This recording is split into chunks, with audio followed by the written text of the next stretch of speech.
I said I would let you go, but I did not specify when. Yi Li's teeth ground together as he seethed. The Han people cannot be trusted. Cheng Chimo shrugged nonchalantly. Say what you will, no one in this world is trustworthy. History favors the victor. As dawn broke, the special forces had seized control of the entire palace. Outside, the guards began to sense something was amiss and prepared to reclaim the palace. Cheng Chimo brought Yi Li to the city ramparts. Below, the Turkic soldiers stirred restlessly. Yi Li, what do you propose we do? So many are eager to rescue you.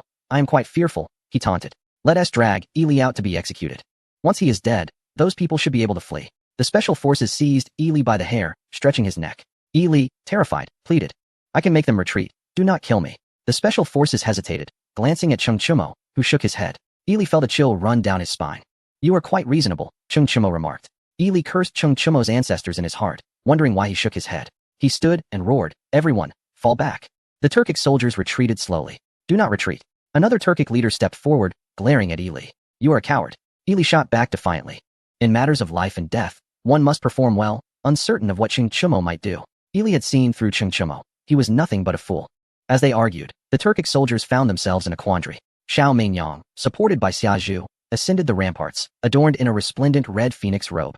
With a gentle wave of her hand, silence fell upon the crowd. Such was her presence. You may choose to live, she declared. Some in the crowd cursed her audacity, taking issue with the betrothed queen's arrogance. Cheng Chimo unsheathed his curved dagger and struck Yi Li in the backside. Yi Li cried out in pain.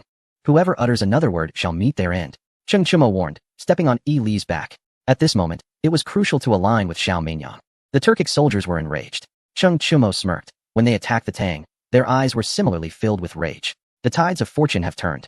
Can you not endure this? Yi Li looked up, attempting to meet Cheng Chimo's gaze, but Cheng Chimo's foot pressed down harshly on his head, causing blood to flow. Below, a great lord bellowed, attack the city. The Turkic soldiers surged forward, each risking their lives to climb the walls. Cheng Chimo scoffed. Do the Turks know how to besiege a city? All they know is riding horses. Without further instruction, men began to ascend the walls.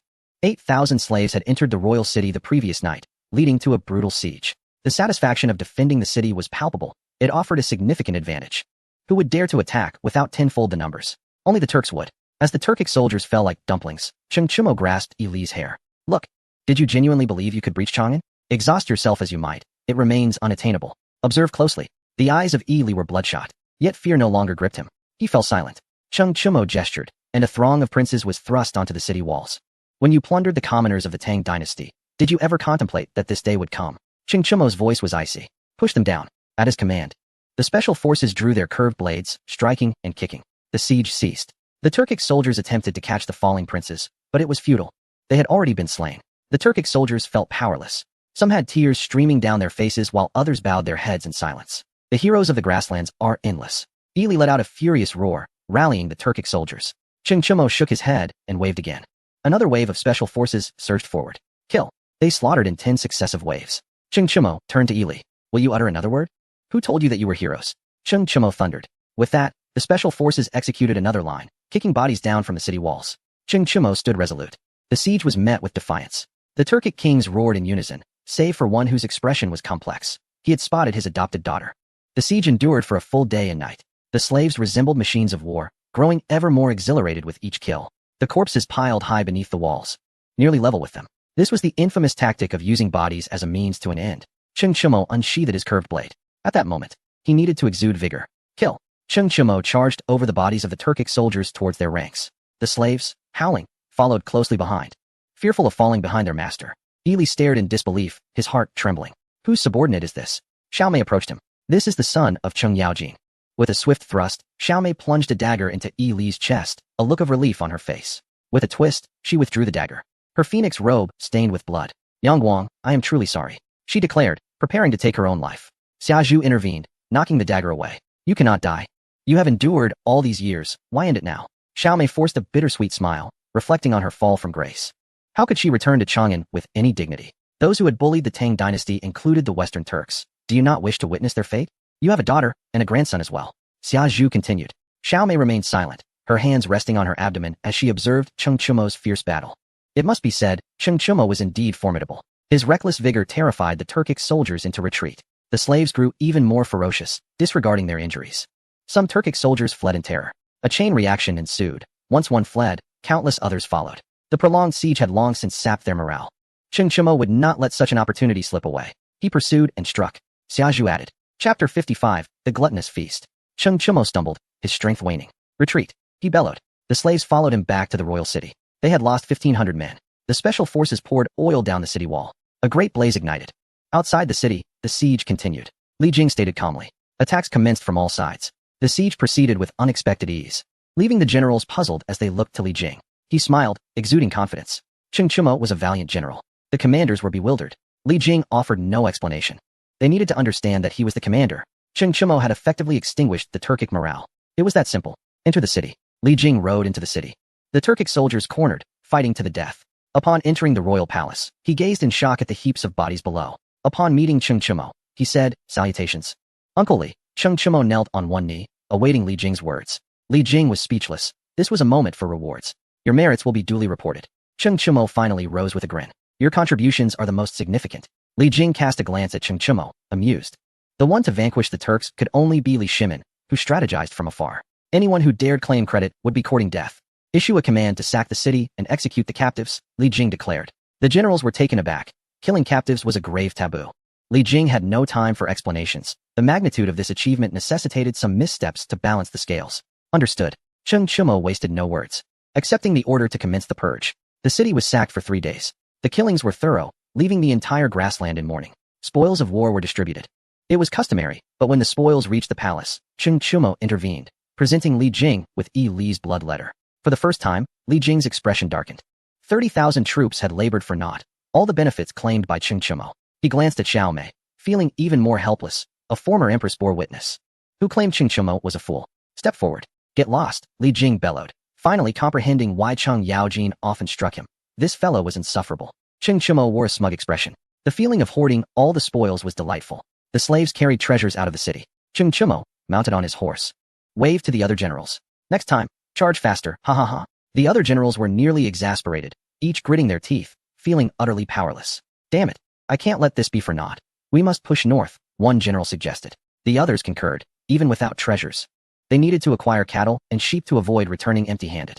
Cheng Chumo returned to Xiashu laden with immeasurable wealth, accompanied by a middle-aged couple whose faces were tense. Unable to meet his gaze. What are your plans? Cheng Chumo inquired. I wish to find them a place to live out their days peacefully, Xiazhu quickly replied. Cheng Chumo smiled. Mo village would be splendid. Xiazhu agreed, understanding Cheng Chumo's intent. Listen to the head of the family. Cheng Chumo nudged his horse forward. Approaching the cart. Sister Xiao, what are your plans? Cheng Chumo asked. This address left Xiao Mei momentarily stunned, casting a sideways glance at him. I am your captive.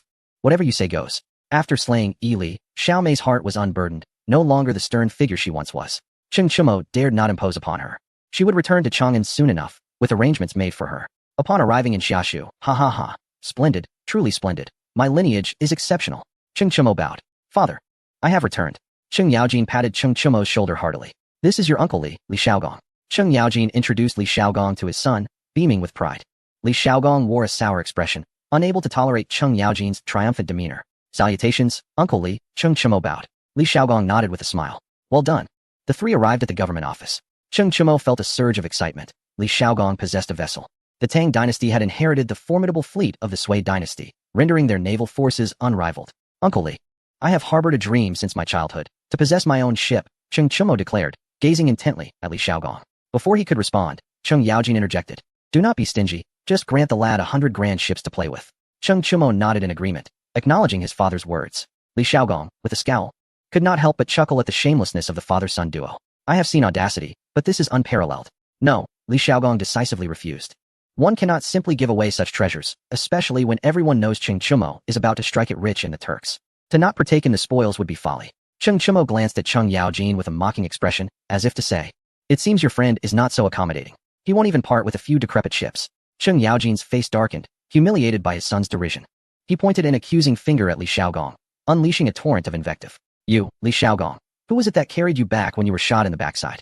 My kindness to you is akin to that of a second father. Asking for a few ships is merely a sign of respect. Dare you refuse? And I shall show you my wrath.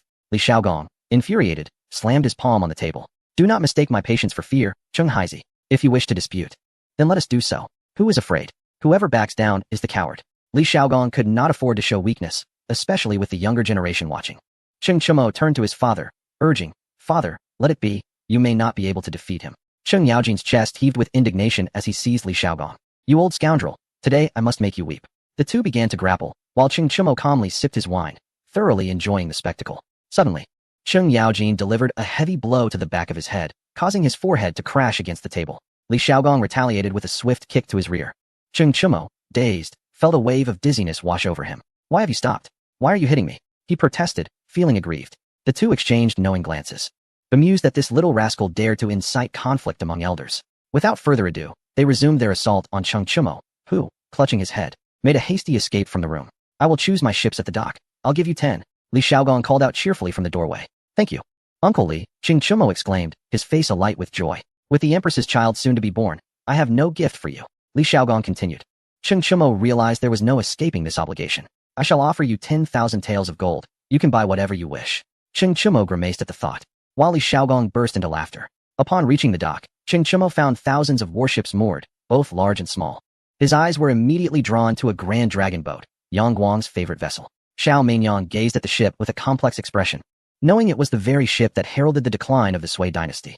Cheng Chumo selected the largest ships, and after choosing 10, he beamed at his newfound treasures, envisioning future journeys aboard them. As the slaves began to load goods onto the ships, Cheng Chumo sat at the prow, lost in thought. Time passed swiftly, and soon a year had gone by. Once the loading was complete, they would sail along the Yellow River to reach the vicinity of Luoyang, then traverse the canal back to Chang'an. Xiao Meinyang approached him. What are you thinking? In the future, please do not disturb me when I am pondering, Cheng Chumo replied, slightly annoyed at being interrupted. Regretting his words, he considered apologizing but thought better of it. Maintaining distance from Xiao Meinyang was prudent. She quietly lowered her head and left, feeling a pang of discomfort. She understood Cheng Chumo's behavior. As a former empress, her position was precarious. One dynasty could not harbor two empresses. Nearby, Xia Zhu was exasperated. While others were eager to befriend Xiao Meinyang, he found Cheng Chumo's behavior perplexing. I truly do not understand how he managed to win the hand of Princess Changlo. Cheng Chumo rose, and the ship moved with a gust of wind, albeit slower than a galloping horse. He strolled about, inspecting the vessel. The sailors were unfazed. But the slaves fared poorly. Having been born on the plateau, they felt as if they were hanging upside down on the ship, their throats constricted, and they turned pale. Cheng Chumo remained unfazed. At the stern, the warships trailed closely behind the dragon boat, a magnificent sight, though he wished for 100 ships instead. Half a month later, the fleet arrived at the Tang dynasty's second capital, Luoyang. What lay before them was a landscape overrun with weeds. After disembarking for a respite, they found 10 miles devoid of habitation. This area had been seized by Wang Shichong, and it had taken Li Shimin 2 fierce battles to reclaim Luoyang. Both skirmishes had resulted in great carnage, leaving the once populous city, home to nearly 1 million, now reduced to a mere 10,000 souls, still struggling to recover. Upon entering Luoyang, the streets were eerily silent, with many children and elderly begging along the way. These were not mere pretenders, they lacked the strength to even speak. The merchants were equally quiet, with 9 out of 10 shops closed. The government office was opulently adorned, a stark contrast to the plight of the common people. Cheng Chumo's anger flared as he surveyed the extravagant facade. What is your name? He demanded coldly, his hands clasped behind his back. The young man, startled by the question, stammered, I am Helan Chushi. Cheng Chumo regarded him keenly, realizing he was the son-in-law of Ho Junji.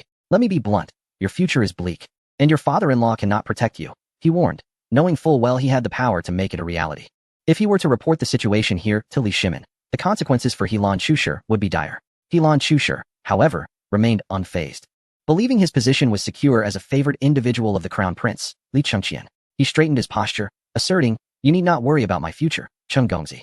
Cheng Chumo swiftly delivered a kick to his vital point, causing Helan Chushi to leap in pain, blood staining his trousers. In a moment of utter disarray, he found himself grappling with a name for a fleeting day, as if a fragile egg had shattered within his pocket. His eyelids fluttered, and he fainted upright. Just before succumbing to darkness, a singular thought consumed him. What Cheng Chumo had insinuated about a future devoid of promise was, in truth, a transformation into a eunuch. Since the Han dynasty, eunuchs were barred from holding office. This was the epitome of a future stripped bare. Cheng Chumo's audacity to strike out was unfathomable. He feared no repercussions. Would Li Chengqian dare to hold Cheng Chumo accountable for a mere eunuch? Unthinkable. Would Ho Junji risk offending Cheng Chumo? Perhaps he would, but only at the peril of his own safety. Cheng Chumo entered with a nonchalant air, his special forces trailing behind him, their feet deliberately treading upon the vulnerabilities of Helan Chushi. Xia Zhu averted her gaze, while Xiao Meinyang walked with her head held high, stifling laughter. What a relief. How prosperous Luoyang was during the Sui dynasty, with Yang Guang contemplating relocating the capital there multiple times. Yet now, beggars roamed the streets. Upon reaching the grand hall, Cheng Chumo retrieved paper and pen, commencing the crafting of an edict. It was imperative to ensure that troublemakers were the first to complain. One must never allow the adversary to strike first, for a late response is always reactive. After completing the edict, he penned a letter to Empress Changsun, a precaution against the potential ire of Li Shimin. Once finished, he dispatched it to Chang'an via the special forces. Cheng Chumo summoned local officials, astonished to discover that in a city of less than 100,000, there were hundreds of officials and over 1,000 public servants. Was this some kind of farce? The prince announced, "You may return home to tend to your children." The officials bowed their heads in silence. To send them home seemed a breach of authority. Noticing their lack of response, Cheng Chumo rose, calling back the special forces who were about to deliver the edict. He rewrote the document, directing it straight to Empress Changsun, with a singular aim, to capture Li Shimin's attention. Luoyang was not far from Chang'an, and travel by water was swift. After dispatching the edict, he awaited the response at the magistrate's office. Half a month later, a grand vessel arrived in Luoyang, carrying both Li Shimin and Empress Changsun. The empress, having completed her confinement, cradled her newborn. "Your Majesty, Luoyang appears quite different," she remarked with a smile. Li Shimin's countenance darkened. This was a secondary capital, yet it had fallen into such disarray. It was a slap in the face for Li Shimin. Upon arriving at the magistrate's office and encountering Cheng Chumo, he bowed respectfully, saying, "I pay my respects to father and mother." As he prepared to embrace the child, Li Shimin shot him a glare. "Put her down. Who permitted you to hold her?" His voice was low, careful not to disturb his precious daughter's slumber. Cheng Chumo, hesitant, scratched his head and offered a foolish grin. Empress Changsun also disapproved of Cheng Chumo holding the child. "This is a daughter. If she resembles Cheng Chumo, it would be a cause for mockery across the realm. Wait until she is older." With a comforting smile, Empress Changsun tended to Cheng Chumo's wounded pride. Turning to Xiao Mingyang, she said, "Aunt, you have returned. Let us take a stroll." Xiao Mingyang's demeanor was somewhat awkward. She wished to pay her respects but was halted by the empress. The two departed, leaving Li Shimin to inquire about the situation at hand. Cheng Chumo, without embellishment, relayed the circumstances as they were. Li Shimin's expression grew increasingly grim. "What on earth? Does a city of 100,000 truly require over 1,000 officials? This is merely fostering a cadre of idlers. What are the Treasury's annual allocations to Luoyang?" As he surveyed the magistrate's office, his anger intensified. "Investigate. Those guilty of embezzlement of a single coin or more shall be executed." Cheng Chumo bowed in acknowledgement. Eagerly anticipating this command, he promptly began to clear the premises. The officials who disregarded him wailed in despair, but it was futile. One word, execute. After eliminating over 500 individuals, Cheng Chumo commenced confiscating properties. Every household was scrutinized, leaving not a single copper coin untouched. Upon completion, he reported to Li Shimin, "You will handle these matters entirely. I am quite busy." Li Shimin was engrossed in the edicts. The war had just concluded, and there remained numerous tasks to address, each requiring his personal attention. In Chapter 57, as they prepared to return to the capital, Li Shimin sought to test Cheng Chumo's capabilities. Cheng Chumo had performed commendably during the campaign, particularly in eliminating Yi Li. Had Yi Li been escorted to Chang'an, Li Shimin would have been powerless to execute him. Cheng Chumo was tasked with distributing the grain acquired through confiscation and encouraging the populace to procreate. The demographic situation in Luoyang was skewed, with an excess of women and a dearth of men. Many women remained unwed, and having an additional person in a household meant additional taxes. Cheng Chumo boldly declared a 3-year tax exemption for Luoyang. This announcement attracted merchants to the city. Tax exemption was an irresistible lure. He began relocating portions of his fief's industries to Luoyang. The potential for profit was immense. Cheng Chumo sought land to establish factories, including brick and paper mills. "Father, all matters have been resolved," he reported. Stealthily observing Li Shimin's expression, he noted his calm demeanor and silently exhaled. He had leveraged his position significantly. The sites chosen for the enterprises were prime, with all 3 ferry crossings falling under his purview. Controlling the ferry crossings meant controlling the economic lifeblood of Luoyang. Though the benefits were not yet apparent, once Luoyang's population rebounded, the rewards would be boundless. After all, the previous dynasty had expended its resources to construct canals, striving to connect the north and south. "Well done," Li Shimin remarked without lifting his gaze, offering a casual compliment. Cheng Chumo's heart swelled with delight. Ancient times were advantageous. If one wielded power, certain actions were scarcely questioned. Such occurrences in modern times would warrant multiple executions. Li Shimin raised his head, a bemused smile playing on his lips as he regarded Cheng Chumo. He was acutely aware of Cheng Chumo's avarice. "I have heard you have come into wealth." Cheng Chumo's heart raced. The money had been earned through perilous endeavors and must not be revealed to Li Shimin. "There are still matters I have yet to attend to. I take my leave." Cheng Chumo bowed, preparing to depart. Li Shimin's expression darkened. "Attempting to flee? Is that even possible? Those funds are rightfully the Treasury's, and they must be returned. Have I permitted you to leave?" Li Shimin's voice boomed with anger. Cheng Chumo stood undaunted, maintaining a straight posture, feigning ignorance. No matter what Li Shimin inquired, he pretended to ponder, and when pressed further, he claimed ignorance. Li Shimin pointed at Cheng Chumo, momentarily at a loss for words, unable to find grounds for punishment. He resolved to devise a plan to reclaim the funds upon returning to the capital. As preparations commenced for their journey back, Li Shimin ceased to engage with Cheng Chumo. The fleet was ready, and they set sail for the capital. Li Shimin sat upon the dragon boat, occasionally glancing at Xiao Meinyang, who was conversing with Empress Chang's son. Cheng Chumo, observing from the side, scoffed. Li Shimin's tastes were peculiar, favoring those of advanced years. Sensing Cheng Chumo's gaze, Li Shimin turned his attention to him. What are you pondering? He inquired. Father, your taste is rather pedestrian, Cheng Chumo blurted out. Li Shimin's eyes widened in disbelief. How could this insolent youth dare to critique his taste? The words hung in the air, as if they bore an unsettling truth. Cheng Chumo felt increasingly pleased, and indeed, he had spoken correctly. Just wait until you return to the capital. I shall see how I deal with you, Li Shimin remarked ominously. Cheng Chumo showed no fear. After all, it was merely a matter of receiving a beating, something he had endured before. Upon returning to Chang'an, Cheng Chumo arrived at his fief. In the span of a year, little had changed in his territory. He encountered Sun He, who had lost all his hair and now spent his days in the ironworks. Engrossed in research. What have you been up to? Cheng Chumo inquired. Sun He bowed in greeting. It's scorching hot, he replied, his voice somewhat hoarse. Cheng Chumo shook his head, unable to comprehend the mindset of those dedicated to scientific pursuits. They simply had to endure.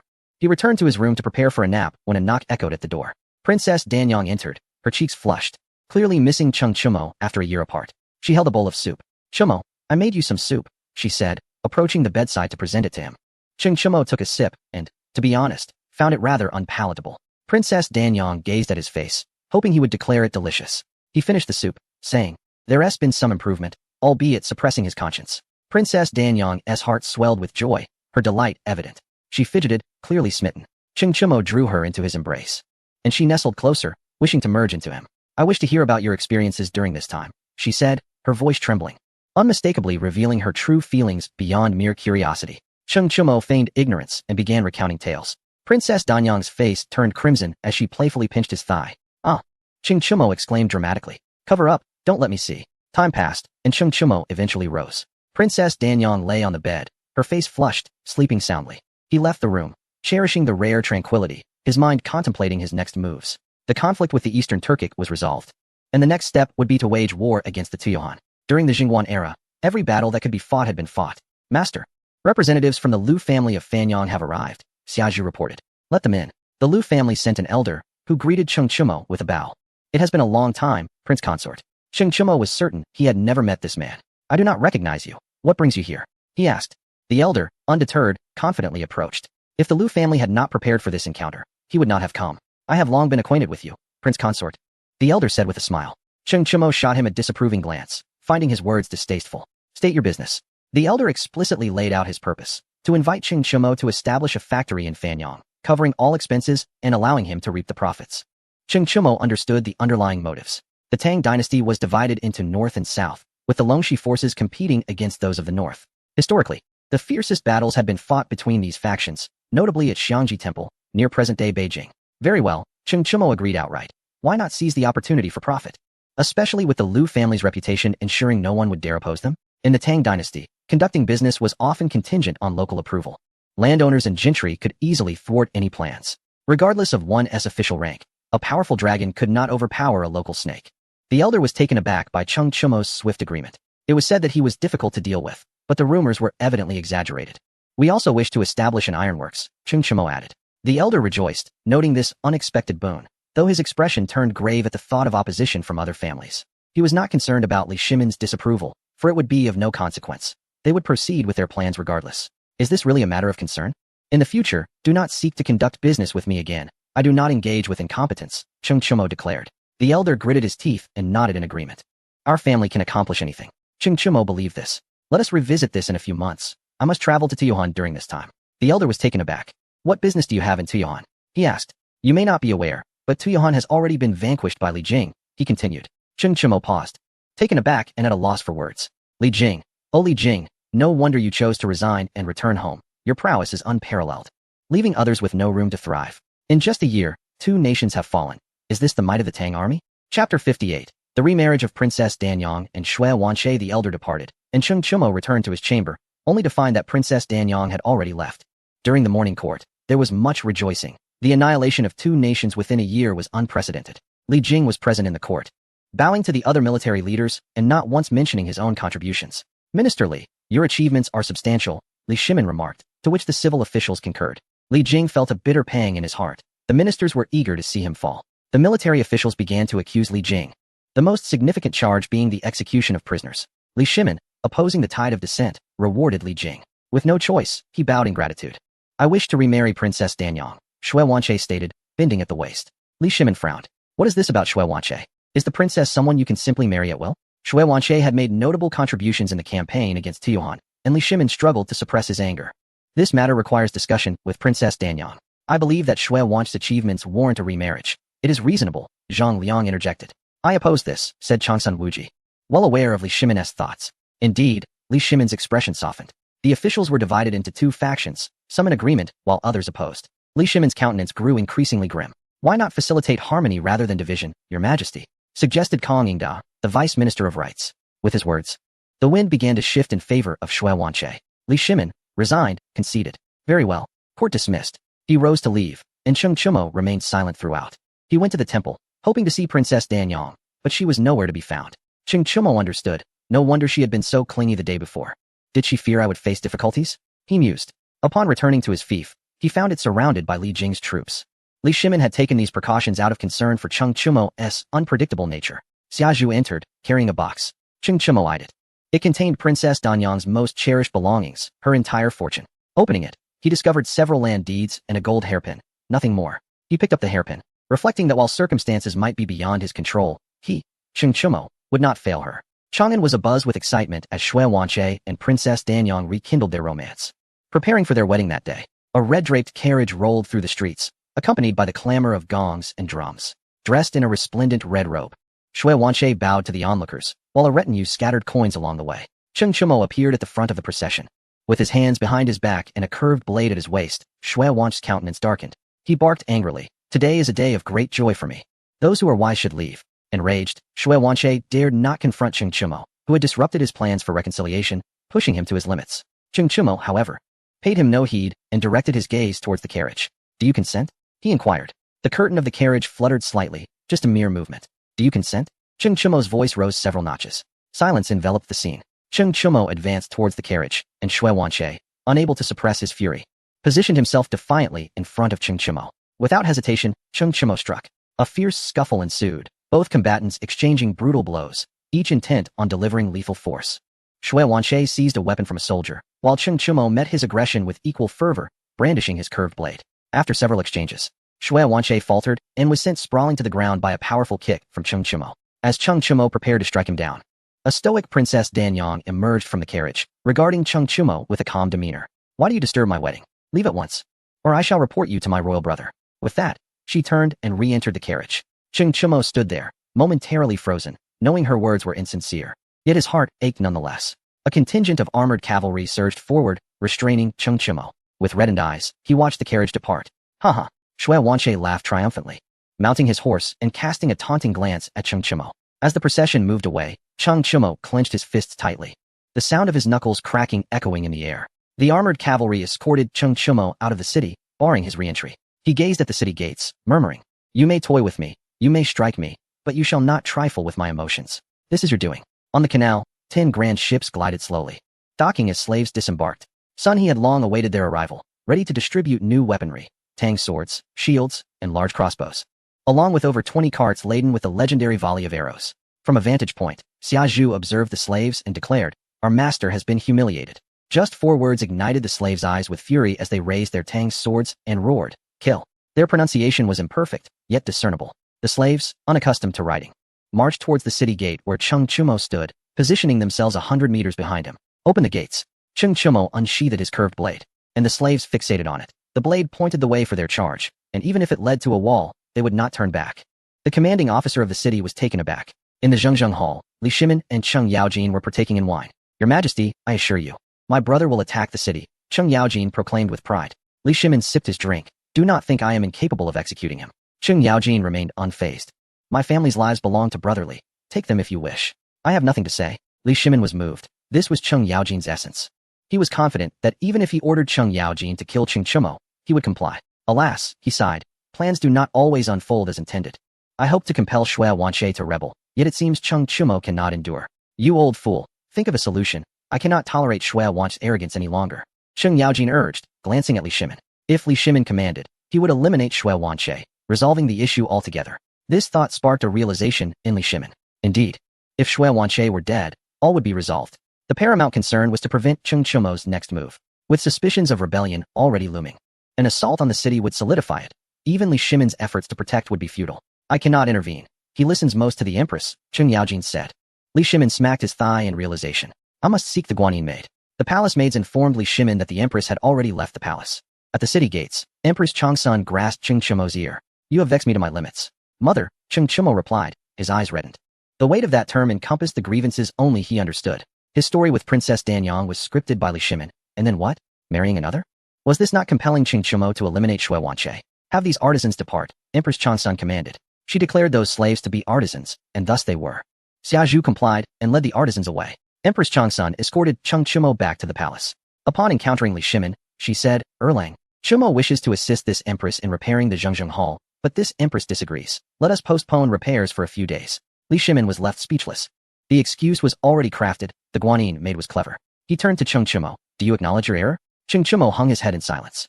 This is not good. Princess Danyang has poisoned herself. A palace maid rushed in, urgency evident in her demeanor. What? Li Shimin stood abruptly. My sister can be utilized. But she must not perish. Chapter 59. The vegetative state arriving at Shui Wanche's residence. Chaos reigned within the Shui household. Outside Princess Danyang's chamber, Cheng Chumo stood behind Li Shimin, craning his neck to glimpse the situation inside. Li Shimin, hands clasped behind his back, wore a dark expression. Shui Wanche hunched low, his head bowed, trembling like a frightened child, afraid to utter a word.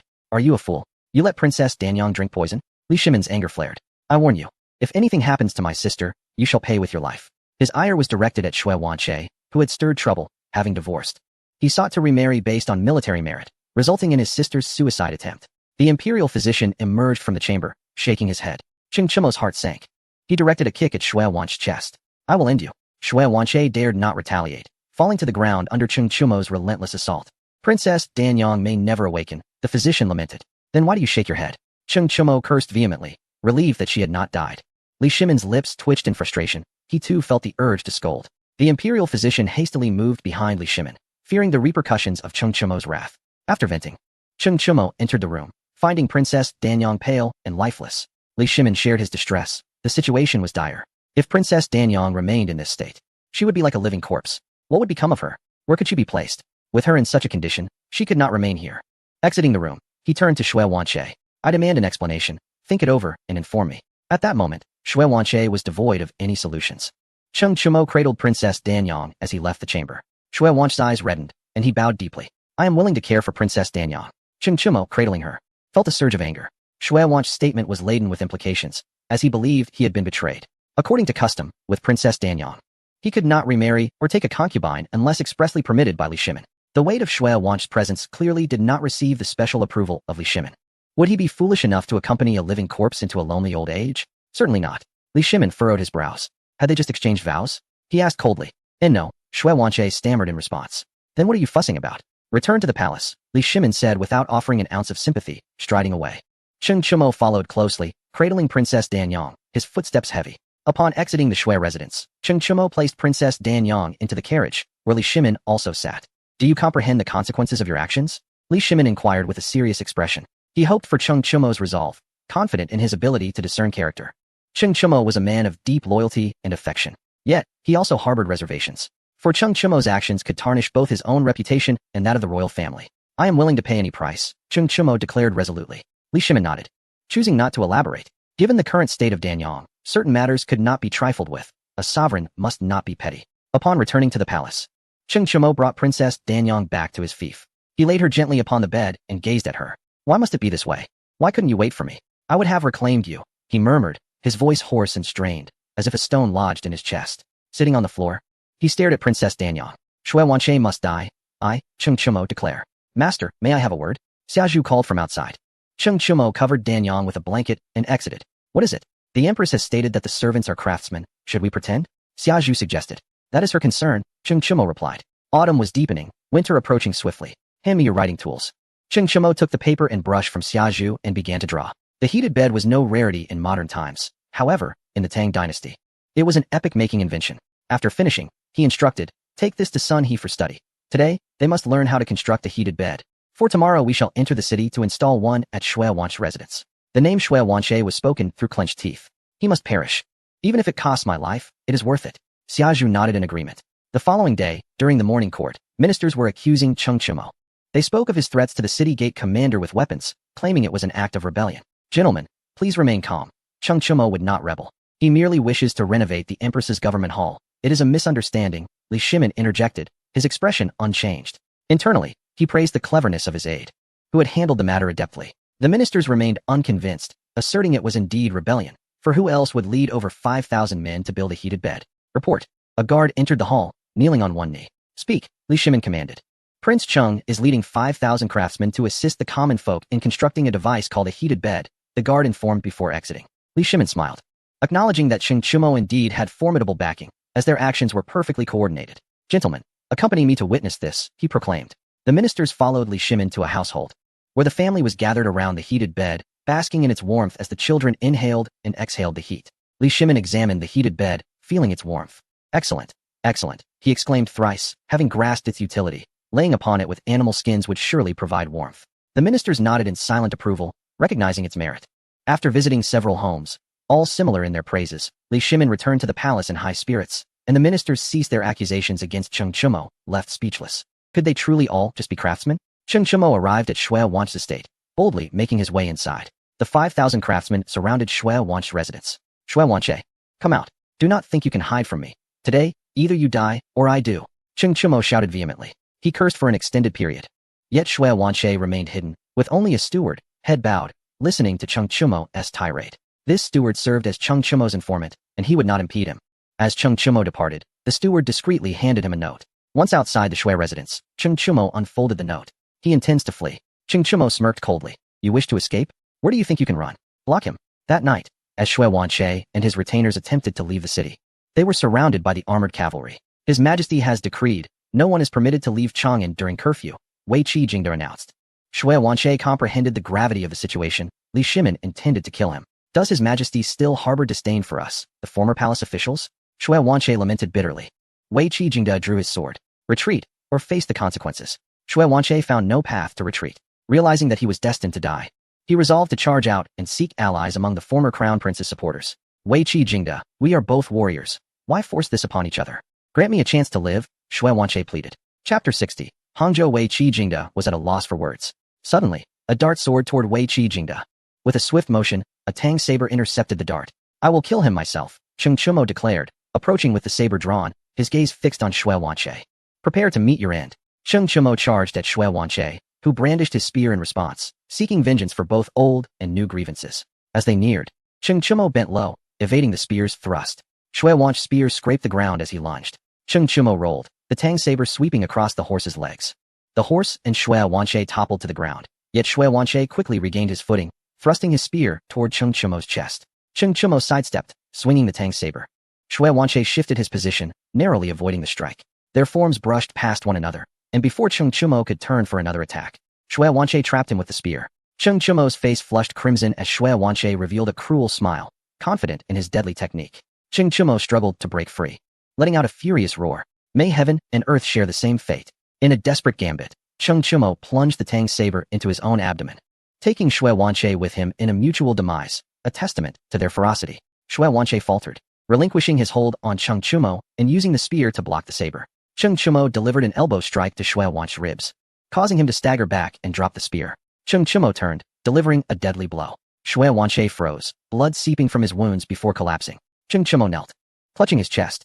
Wei Qi Jingde produced the imperial decree. Shui Wanche has committed treason. He shall be executed on the spot. He handed the decree to Cheng Chimo, who laboriously rose to accept it, walking toward his fief without uttering a word. The autumn moon shone beautifully, large and resplendent. The shadow of Cheng Chimo stretched longer, gradually merging into the night. In the fief, within a chamber, Cheng Chimo lay beside Princess Danyang, breathing heavily. Rest assured, you shall be forever free. With these words, Cheng Chimo succumbed to slumber. Half a month later, Cheng Chimo instructed the slaves on constructing houses and crafting agricultural tools, with Sun He providing guidance alongside him. Sun He, I require a sturdy four-wheeled carriage, Cheng Chimo stated. Sun He acknowledged and proceeded to the ironworks to make preparations. Cheng Chimo then summoned Xiazhu. Is the gift ready? Xiazhu produced a list of gifts. Cheng Chimo glanced at it before tucking it into his bosom. I am heading to the palace. Assist me in packing my belongings. I intend to take Danyang to seek medical aid. With that, he hurried towards the imperial palace. In the Lijiang Hall, Cheng Chimo greeted I pay my respects to father and mother. The two were preoccupied with entertaining a child, neglecting to mention Danyang's predicament. Cheng Chimo presented the gift list to Empress Changsun. Mother, this is a gift I prepared for my younger sister. Empress Changsun accepted it with a smile, her eyes widening slightly. So much. Cheng Chimo lowered his head, remaining silent. Is this your sole purpose for coming? Li Shimin inquired. Do you know where the divine physician's son Ximiao resides? Cheng Chimo asked, his gaze filled with anticipation. Alas, I've heard he is in Jiangnan, but the specifics elude me. That suffices. Thank you, father. I take my leave. Cheng Chimo exited the Lijiang Hall, contemplating whether to visit Lizzie but ultimately deciding against it. Upon returning to his fief, Cheng Chimo began selecting warhorses. This time, he acquired many steeds for the expedition, including several prized horses. He chose 8 and instructed Xia Zhu to care for Danyang, while collaborating with Sun He to construct the carriage. A 4-wheeled carriage was necessary, as a 2-wheeled one would be too jarring for Princess Danyang. The carriage was soon completed, fashioned entirely of steel, measuring 2.5 meters in length and 2 meters in height, with windows on either side. It required 2 horses to pull, and the pace could not be too swift. With everything prepared, the special forces assembled. While I am away, ensure the slaves behave and do not cause trouble. Cheng Chimo instructed Xia Zhu. The slaves were the most obedient, yet also the most challenging to manage. The 100-strong contingent set out, arriving at the ferry where the carriage was loaded onto a ship, and the vessel set sail. The warship sailed northward at a sluggish pace, sometimes covering a mere 20 miles in a day. Cheng Chimo disembarked, reflecting on why Yang Guang had employed 80,000 men to tow dragon boats. Without such force, arrival would be a distant prospect. The carriage traversed the land, flanked by special forces. After an indeterminate time, snow began to fall, marking the first snowfall of the 4th year of the Jingguan era. Cheng Chimo sat inside the carriage with Princess Danyang, feeling uneasy about others caring for her. He recited the Peach Blossom Spring as he gently massaged her body to aid her circulation. He believed that a true sage ought to live in seclusion, pondering the possibility of being correct. You truly can sleep. When will it be my turn to rest, and you tend to me? Cheng Chimo said affectionately. A nearby maid gazed in silence, tears welling in her eyes. This scene was precisely what the princess longed for, yet she remained oblivious. Your Highness, perhaps you should take a break, the maid suggested softly. Cheng Chimo ignored her, continuing his gentle ministrations. Time passed, and the snow thickened, making the carriage's progress increasingly arduous. He stepped out to clear the snow in front of the carriage, moving slowly as the special forces dismounted to assist. Some of them even pushed the carriage. From a distance, it resembled the desolate scene of a lone smoke rising in the vast desert, with the setting sun casting a golden hue over the long river. After a month, they finally approached Jiangnan, where there was no snow, only torrential rain. Raindrops pounded against the carriage awning, creating a cacophony that was irksome. The ground was a quagmire, causing the horses to slip and fall. Cheng Chimo pulled the carriage, occasionally sinking into the mud, only to rise again, washed clean by the rain. The journey had been arduous. At last, the rain ceased, allowing him to open his eyes. Jiangnan appeared eternally verdant, teeming with vitality. Hangzhou, renamed Yuhang in the 3rd year of the Great Cause, was a land of immense wealth. As long as the harvest was bountiful here, the people of the nation would be well fed. This was Suzhou and Hangzhou, territories that every dynasty must control. With this region as a stronghold, the entire Tang Empire would function as a formidable war machine. At the Hangzhou government office, no one was available to receive him. Upon entering the main hall, he encountered an elderly man seated at the head, a figure of high status, Gao Shilian, whom Cheng Chimo regarded with caution. He was the true father-in-law of the empire, having played a pivotal role in uniting Li Shimin and Empress Changsun. The siblings of Empress Changsun had endured hardships at home before being brought back by their uncle, Gao Shilian, whose kindness was significant. Without him, the current status of Changsun Wuji and Empress Changsun would not exist. Gao Shilian was the supreme commander of the Jiangnan military and the region's highest authority. Cheng Chimo bowed slightly, acknowledging, I pay my respects to the Grand Commander. He had no choice but to show respect. Despite being a prince consort, he was insignificant in the eyes of this regional lord. Gao Shilian did not even lift his eyelids. What brings you to Jiangnan?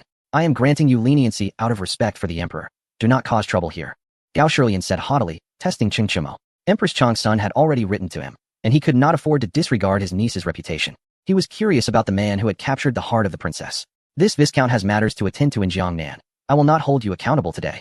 Where is the divine physician? Cheng Chimo responded with his hands clasped behind his back, uninterested in engaging in idle chatter. Gao Shilian looked up, disappointment creeping into his heart. This Cheng Chimo lacked the depth to achieve great things. How could someone so unremarkable attract the attention of his niece? Leave the government office. I am unaware of the physician's whereabouts, Gao Shilian stated, dismissing Cheng Chimo with a wave. Cheng Chimo, undeterred, pressed on. You truly do not know? Gao Shilian gestured, and guards approached, preparing to shove Cheng Chimo out. In swift motion, Cheng Chimo dispatched the 2 nearest guards. You shall regret this, he declared, departing. Gao Shilian laughed heartily. In the Tang dynasty, who dares to make me regret? This youth knows not the heights of heaven nor the depths of earth. That night, Gao Shilian's residence was quiet. With few patrols, for no one dared challenge him in Jiangnan. Cheng Chimo arrived outside the estate. In 3s and 5s, capture Gao Shilian. I must discover the whereabouts of the divine physician. The special forces dispersed silently, infiltrating the estate from various corners. Gao Shilian was nestled in bed with a concubine, oblivious to the impending confrontation. The legitimate wife is under the steward's authority, while the concubine is merely for pleasure. In the midst of an intense moment, the door was suddenly kicked open. 3 special forces soldiers rushed in and began to pummel him mercilessly. The concubine attempted to scream, but a tang knife was swiftly placed against her neck, causing her to faint instantly. Who are you? One must admit that the lord of the land maintains his composure in such circumstances, not losing an ounce of his commanding presence. The special forces ignited an oil lamp, and Cheng Chimo entered, hands clasped behind his back. I warned you that you would regret this, Cheng Chimo stated, his tone devoid of emotion. How dare you? Gao Shilian exclaimed furiously, pointing an accusatory finger at Cheng Chimo. The special forces retaliated with 2 swift slaps to his face. You dare to disrespect the captain? Following that, they delivered a few kicks to his backside. Gao Shilian fell silent, glaring at Cheng Chimo. Cheng Chimo then turned his gaze toward the concubine. You have an eye for beauty, you are quite fair. Gao Shilian trembled with fury. Where is the divine physician? Cheng Chimo pressed further. Gao Shilian remained silent. Where is the divine physician? Cheng Chimo repeated, impatience creeping into his voice. Still, Gao Shilian said nothing. Cheng Chimo exited the room, and the anguished cries of Gao Shilian echoed behind him. Will you speak? The special forces began to administer punishment. The soldiers were highly adept at such interrogations, having undergone rigorous training prior to becoming special forces. Before long, Gao Shilian could no longer endure the torment. Near Westlake, his voice was weak, clearly suffering from the beating. The special forces emerged. Cheng Chimo stood with his hands behind his back, gazing at the moon, contemplating whether to silence Gao Shilian permanently. After a moment's thought, he decided against it. Killing Gao Shilian would not yield any benefit for him. Withdraw, Cheng Chimo commanded as he led the way out. The special forces exited the residence in an orderly fashion. Gao Shilian, in a fit of madness, began to smash things, but no one came to his aid. He was alone, surrounded by unconscious bodies, left to wreak havoc. Exhausted, he slumped onto the bed, bitterly laughing. Are the youth of today truly so unruly? He must be impeached. However, after some reflection, he concluded it was not worth the risk. He could not afford to lose face. Cheng Chimo dared not kill him, and he himself did not dare to confront Cheng Chimo. The next day, Cheng Chimo arrived at Westlake. Gao Shilian mentioned the vicinity, but with such a vast expanse, where could he search? The special forces procured a boat. Cheng Chimo boarded the vessel, cradling Princess Danyang. The boat was modest, accommodating no more than 10 individuals. This place is secure, you all should hide. I will row across the lake. The special forces complied, dispersing. Cheng Chimo paddled leisurely across Westlake, enjoying the absence of fees. Suddenly, a light rain began to fall. The southern weather is notoriously capricious. Upon reaching the center of the lake, the waters rippled gently, surrounded by a soft mist, creating an ethereal isolation that was profoundly refreshing. Cheng Chimo held Princess Danyang close, closing his eyes and inhaling the scent of the water, gradually drifting into slumber. When he opened his eyes, it was already night. Cheng Chimo remained speechless. He had overslept. Fortunately, he had Princess Danyang beside him. Spending the night alone on the water would have been terrifying. Soon, a fish leapt out of the water, and a turtle bumped the boat, as if they were blind. Direction was indiscernible. Cheng Chimo felt no anxiety. Even the vastness of Westlake must have a boundary, and as long as he rowed in one direction, he would eventually reach the shore. He continued to row. Using the moonlight as his guide, he noticed an increasing density of aquatic vegetation. As he ventured further, water snakes slithered among the weeds. One snake climbed onto the boat and bit him on the rear. Cheng Chimo swiftly crushed the snake, applying pressure to the bite. Being bitten by a snake was indeed painful. He leaned against Princess Danyang. What a wretched place this is, with snakes. Cheng Chimo attempted to turn around, but the waterway was too narrow, flanked by grass, preventing him from changing course. He felt too intimidated to row alone. So he held Princess Danyang tightly for courage and pressed on. Ahead lay a cave. Cheng Chimo hesitated to proceed further. Could there be a waterfall? He looked down at Princess Danyang. What do you think? Should we continue? Naturally, Princess Danyang was unable to respond. By default, he interpreted her silence as consent. So he steeled himself and advanced. The unknown is often the most daunting. The boat moved at a snail's pace. A swarm of bats flew overhead, nearly scaring Cheng Chimo to death. This is truly frightening. Fortunately, he had Princess Danyang in his arms. Upon entering the cave, Cheng Chimo lit an oil lamp and spotted a massive snake coiling around the boat, its length surpassing that of the vessel itself. Cheng Chimo felt a chill run down his spine and retreated into the cabin, clutching Princess Danyang. It's not that I'm afraid, just a bit cold, he said, attempting to muster courage. Even now, he was still boasting. In such an environment, who wouldn't he feel fear? Through the cracks of the cabin, he could see countless snakes, insects, and vermin outside. Lingering here would surely lead to being devoured. Fortunately, the small boat drifted along with the current. Although slow, it was still moving. Cheng Chimo held Princess Danyang tightly. Thankfully, she could not see the chaos. Time passed without him noting how long it had been. Ahead, a glimmer of light appeared, and the little boat came to a halt. Here, there were no snakes, insects, or vermin. Ching Chumo finally exhaled a sigh of relief. Exhausted, he thought to take a short rest. He dozed off in a daze. When he awoke, he felt revitalized. The boat had reached the shore. Ching Chumo lifted Princess Danyang and stepped onto a rock. Before him lay a modest lake, surrounded by arable land. Perhaps it was too early, there was no one around. Ching Chumo swam to the bank with Princess Danyang in his arms, finally making landfall. A robust man approached, eyeing Ching Chumo with curiosity. An outsider? Ching Chumo's heart raced with excitement as he nodded vigorously. Yes, I have come from outside. The man showed no surprise. Ching Chumo was neither the first nor the last to arrive. I will take you to meet the village chief. Ching Chumo followed the man, carrying Princess Danyang.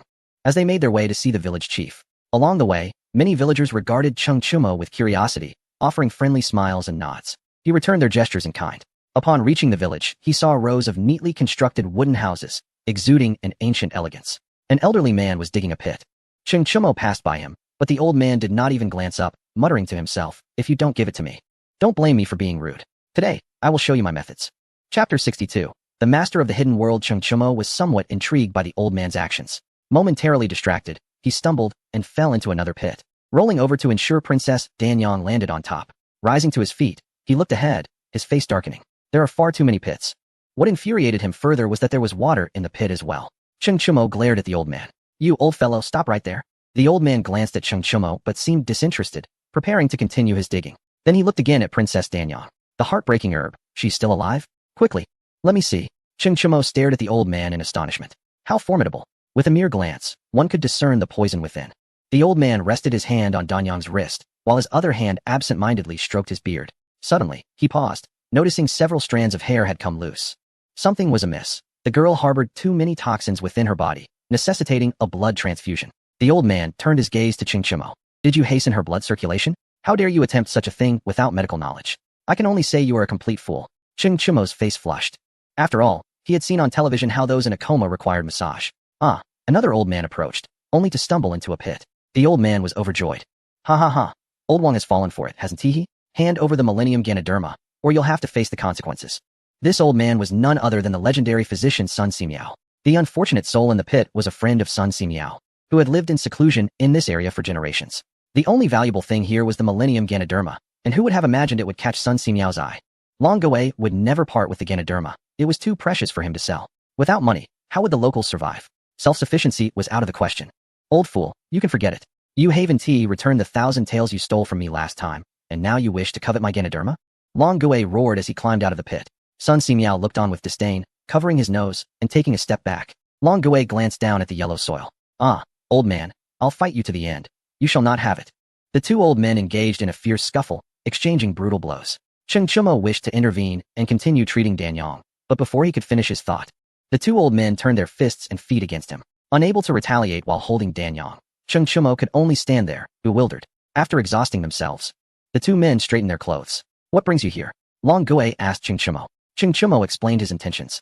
Long Gui pointed at Sun Simiao, saying it's him. Long Gui harbored his own ulterior motives. He hoped Ching Chumo would take Sun Simiao away, thereby safeguarding the Ganoderma. Sun Simiao, having lived for countless years, was not easily deceived by such petty tactics. "I can save her, but you must help me acquire the Ganoderma," Long Gui said, his expression darkening. Sun Simiao was indeed cunning. Ching Chumo nodded in agreement and proceeded toward the house. The two old men followed, puzzled, wondering what this young man was up to. Surely, he didn't believe the Ganoderma was inside the room. Ching Chumo entered the room and laid Princess Danyang on the bed. Exiting, he pointed at Long Gui, "Old fool. Hand over the Ganoderma." With that, he charged at Long Gui. Long Gui's eyes gleamed with disdain as he raised his hand to block Ching Chumo's punch. Internally shocked, he realized this young man, though lacking in skill, possessed considerable strength. "Not bad," Long Gui complimented, stepping back and placing one hand behind his back. "Come again." Ching Chumo wasted no time. He charged at Long Gui like a bull. He threw a punch, but Long Gui seized his wrist as Ching Chumo kicked. Long Gui retaliated with a strike to his waist. Ching Chumo, lacking a proper outlet for his boundless energy, was continually forced back with each attempt. His mind raced in frustration. He had confirmed that this old man was indeed extraordinary, yet he could not concede defeat. Long Gui, seemingly losing patience, began to unleash his skills. He delivered a light palm strike to Ching Chumo's chest. Ching Chumo's face flushed instantly. Just before he lost consciousness, Long Gui uttered, "Fists are for hitting, but palms are for killing. Young man, your anger is excessive. Perhaps a nap would do you good.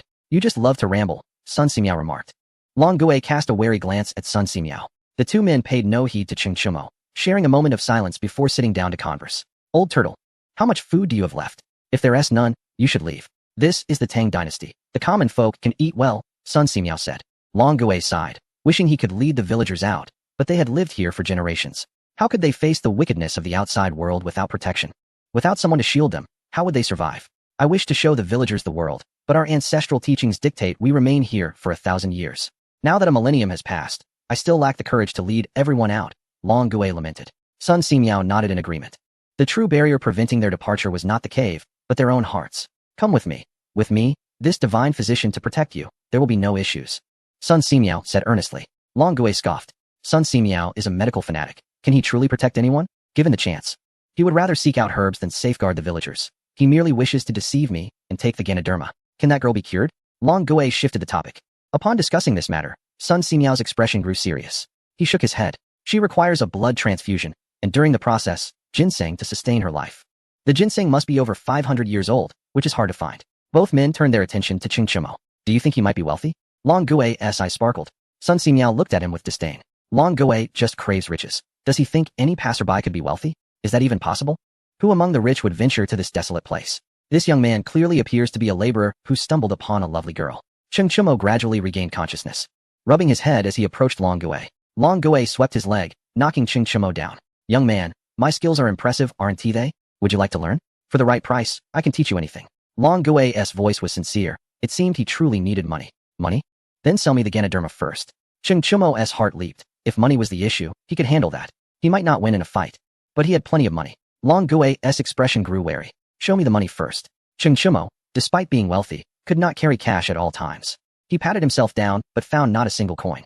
Long Gui wore an expression of realization, thinking this young man intended to pull off a trick. Rising, he said, this room is yours. Long Gui departed, leaving Cheng Chumo to give a wry smile to Sun Simiao. Divine physician, if I provide you with money, can you save my lady? Sun Simiao nodded. Cheng Chumo was taken aback. He had prepared himself for refusal, yet here was an acceptance? To save the girl. We need a piece of Ganoderma, ginseng over 500 years old, and angelica over 500 years old. Do you have any? Sun Simiao continued. He spoke truthfully, not deigning to lie. He never charged for his healing services, which earned him his reputation as a divine physician. Cheng Chumo stood and bowed. I will surely procure the Ganoderma. Sun Simiao nodded with a smile. Allow me to teach you a trick. Long Gui is most concerned about the villagers. He wishes to lead them out. Cheng Chumo bowed in gratitude once more. He had no money now, but if he could just persuade Long Gui and the others to leave, everything would work out. Chapter 63. Finding a way to convince the villagers to leave, Cheng Chumo began to attach himself to Long Gui. Long Gui had already developed immunity to Sun Simiao's influence. Cheng Chumo's efforts felt like the buzzing of a mosquito. No matter how much Cheng Chumo pressed, it was futile, yet he did not relent. Nor could he afford to. He was so close to awakening Danyang, and he could not give up. There are always more difficulties than solutions. If gentle persuasion fails, then a more forceful approach must be taken. As he pointed a finger at Long Gui, the old man exclaimed, I am a viscount. If you dare not accompany me, I shall unleash my troops upon your village. Long Gui grew exhilarated. Attack here? Wouldn't that require a substantial force? He mused that as long as he could block the cave entrance with a large cleaver, any number of soldiers would be futile. He could eliminate those who dared to assault him and acquire an abundance of equipment. This was indeed a lucrative scheme. Why had he not conceived of such a splendid method of earning money earlier? Young man, you possess a keen understanding of profit. Go back and summon your troops. I shall await your return, he encouraged, his eyes gleaming with encouragement, as if urging Cheng Chumo to gather more men. Cheng Chumo felt a flush of embarrassment. The cave's narrow opening widened below, teeming with serpents, insects, and vermin. No matter how many men he summoned, they would be ineffective. Coupled with the old man's formidable combat prowess, it would not be an exaggeration to say he could single-handedly fend off 1,000 foes. If you refuse to accompany me, I shall set fire to your dwelling, Cheng Chumo declared, resorting to this desperate measure, as he could think of no other alternative. Long Gui's gaze turned icy. This young man was untrustworthy and fond of idle chatter. His fondness for Cheng Chumo diminished significantly. Begone, he bellowed in anger. Cheng Chumo charged at Long Gui. Old fool, you are asking for trouble. Long Gui deftly sidestepped and tripped Cheng Chumo, then unleashed a relentless barrage of kicks upon the fallen youth. Cheng Chumo groaned in pain. The blows excruciating. After tiring from his assault, Long Gui wiped his shoes on Cheng Chumo's clothing and booted him out of the room, akin to a soccer ball. Cheng Chumo landed in the courtyard, rose to his feet, and contemplated issuing a fierce retort, but fearing further punishment, he refrained. With a sigh, he exited the village chief's premises and wandered into the fields. Numerous villagers were busy tilling the land. and upon seeing Cheng Chumo, they gathered curiously around him. Guest, what troubles you? Who struck you? Speak, and I shall seek justice, boomed a burly man. This man held a position of respect in the village, being the heir apparent to the village chief. Cheng Chumo's spirits lifted. This burly fellow was indeed a good man. He lamented, it was the village chief who struck me. He fixed his gaze on the man. The burly man's expression grew serious, his eyes flickering slightly, and he scratched his head. Well, are you hungry? I can have a chicken slaughtered for you. The village chief was akin to a local sovereign. If someone else had attacked Cheng Chumo, the burly man could indeed seek retribution. However, if it was the village chief, it must have been for a reason, as he never struck without cause. Cheng Chumo's expression soured, and he looked at the burly man with disdain. Regardless of Cheng Chumo's scorn, the man merely scratched his head in confusion. An idea sparked within Cheng Chumo. If the village chief would not venture out, he could persuade the villagers to go instead. Surely, if the villagers departed, the chief would have no choice but to follow. He could not possibly feel secure allowing the villagers to explore the outside world. A smile crept onto his face as he pulled the burly man down to sit beside him. Uncle, have you ever been outside? Cheng Chumo asked with a smile. The burly man shook his head. I've heard that people out there can be quite wicked. Our village is rather pleasant. It was evident that he was rather simple-minded. No matter how much Cheng Chumo pleaded, it was to no avail. Eventually, Cheng Chumo lost his patience and challenged the burly man to a duel. Unsurprisingly, he was soundly beaten once more. The burly man dusted off his trousers as he prepared to leave. I'm off to tend to the fields. My wife will prepare a chicken for you tonight. He departed with a smile, leaving Cheng Chumo feeling utterly defeated and on the verge of tears. Out there, he could take on 10 foes single-handedly. Yet here he was, beaten twice in a day, utterly incapable of defending himself. What kind of people were they? Night soon fell. Cheng Chumo followed the burly man to his home, where his wife had prepared a meal. Welcome back. I've made dinner. Wash your hands and join us, she said, displaying a certain level of refinement. At the table, a bowl of rice, a platter of lamb, and a dish of chicken stew with mushrooms awaited. Cheng Chumo, truly famished, devoured the food eagerly. The woman continually served him more dishes. Eat more, there's plenty left in the pot, she urged. The burly man nodded in agreement, displaying great hospitality. Once Cheng Chumo had satisfied his hunger, a young boy approached, eyeing the meat with longing. The woman smiled and gathered the child to take him to the kitchen for their meal. Cheng Chumo was taken aback. Uncle, why don't you let the child eat with the aunt? The burly man smiled but remained silent. Rules are rules. This custom has persisted for thousands of years, and it was only recently, within the last 20 years, that it began to change. When guests visit, the children and wives do not eat at the same table. They must wait until the guests have finished. He recalled his own childhood, when he had wept in hunger many times. Cheng Chumo rose and clasped his fists in gratitude towards the burly man. While this custom may seem unfair to the children, it speaks volumes of sincerity towards the guests. Thank you for your hospitality, uncle. The burly man returned the gesture. It's nothing. Let us go for a stroll. They wandered through the village together. Cheng Chumo felt a profound sense of harmony. The elders gathered to weave willow baskets, while children chased a large dog around the village. The strong young men threshed grain. Everything seemed idyllic, save for the fact that the children had no future. This is precisely what the village chief's heir should contemplate, the burly man remarked. This is the concern of every parent. Cheng Chumo felt a surge of respect. Parents are indeed magnificent and commendable figures. I can provide a future for the children, he declared. The burly man chuckled but remained silent. Cheng Chumo realized he was being somewhat naive. The future the burly man envisioned differed from his own. The burly man sought for the children to marry and bear offspring, as the village was small and familial ties ran deep. He wished to find wives from outside the village. Conversely, Cheng Chumo's idea of a future involved rising to power and acquiring wealth. After some time, Cheng Chumo did not forget his purpose. He spoke up. Out there is an abundance of everything. The future will undoubtedly be brighter. The burly man stubbornly shook his head. His perspective reflected that of many men in the village. Cheng Chumo spoke at length, but the burly man remained unmoved. Thus, Cheng Chumo decided to shift his focus. He turned to the women. He arrived at the gathering place of the women, where they laughed and chatted merrily, discussing the prowess of their husbands. Cheng Chumo leaned in to listen. The women gazed at him with bright eyes. There were many young girls in the village, and this lad was quite handsome, with a sturdy build, though he lacked martial prowess, having been beaten several times that day. Have you ever been outside? The clothing out there is exquisite, available in every color, and there are delightful perfumes, he proclaimed. The women listened, captivated. Cheng Chumo quietly rejoiced at their interest. I tell you, the fabrics out there are so smooth to the touch, and there are many beautiful gold and silver ornaments. You know what those are, right? One woman pulled a wooden hairpin from her hair. We have those too, she declared. Cheng Chumo shook his head. No, I mean the shiny, glittering ones, golden and resplendent. They would look splendid on you. The women were mesmerized, their eyes brimming with stars of excitement. Chapter 64, Success. Cheng Chumo was overjoyed. It seemed success was within reach. If you agree to venture out, I shall procure hairpins for each of you. 3, no, 5. The women began counting on their fingers, their faces alight with exhilaration. Please return and tidy up. Your husbands will surely follow you. Cheng Chumo said with an air of excitement, addressing Lu. I will not go, the women replied in unison. Rising from their seats, one of them remarked, thank you, your voice is quite pleasant, we only need to listen. Hairpins are meant for securing hair, not for mere decoration. With that, the women departed, leaving Cheng Chumo in a state of bemusement. He returned to the room where Danyang lay, diligently feeding her bowl after bowl of thin porridge. Danyang, those villagers refuse to follow me. What shall I do? Cheng Chumo lamented, his tone tinged with bitterness. After the feeding concluded, he began to boil water, preparing a large tub for Danyang's bath. Outside, two elderly men observed the movements within the room, nodding slightly. If you wish to go out, why not agree with the young man? Sun Simiao suggested. The village does not belong solely to me. Such matters require the consensus of all villagers, Long Gui replied. You are a good village chief, Sun Simiao said, patting Long Gui on the shoulder. Long Gui shrugged away, expressing disdain. Hurry and fill up those pits, Sun Simiao replied. It's easy to dig a pit, but filling it? That's another matter entirely. If he can persuade the entire village, I shall take him as my disciple. Long Gui added. Sun Simiao was somewhat taken aback. Had this old fellow finally come to his senses? He glanced towards the room. This lad is indeed fortunate. But alas for that girl. Sigh? Compared to Cheng Chumo, Sun Simiao found himself more intrigued by Danyang's illness. Long Gui led him to the well. At the well's edge sat a mushroom the size of a pot lid. Take it to save someone, Long Gui said casually, showing no reluctance. He simply did not want Sun Simiao to benefit without effort. If it could truly save a life, he would be more than willing to part with it. Sun Simiao shook his head. It is not enough. We also need Angelica, which you possess, and ginseng that is 500 years old, which we do not have. Ginseng grows in the Changbai Mountains, which is not within the Tang dynasty's realm. It lies in a border area shared with the kingdom of Wuji, the Tang, the Goryeo, and the obliterated Eastern Turkic Khaganate. It is quite chaotic. The following morning, Cheng Chumo resumed his efforts at persuasion. The first was Long Gui, who predictably received another beating. The second was a man from the village, who unsurprisingly managed to snag a hearty meal. The third was a woman from the village, who listened intently, yet ultimately declined. Cheng Chumo lay on the ground, despondent.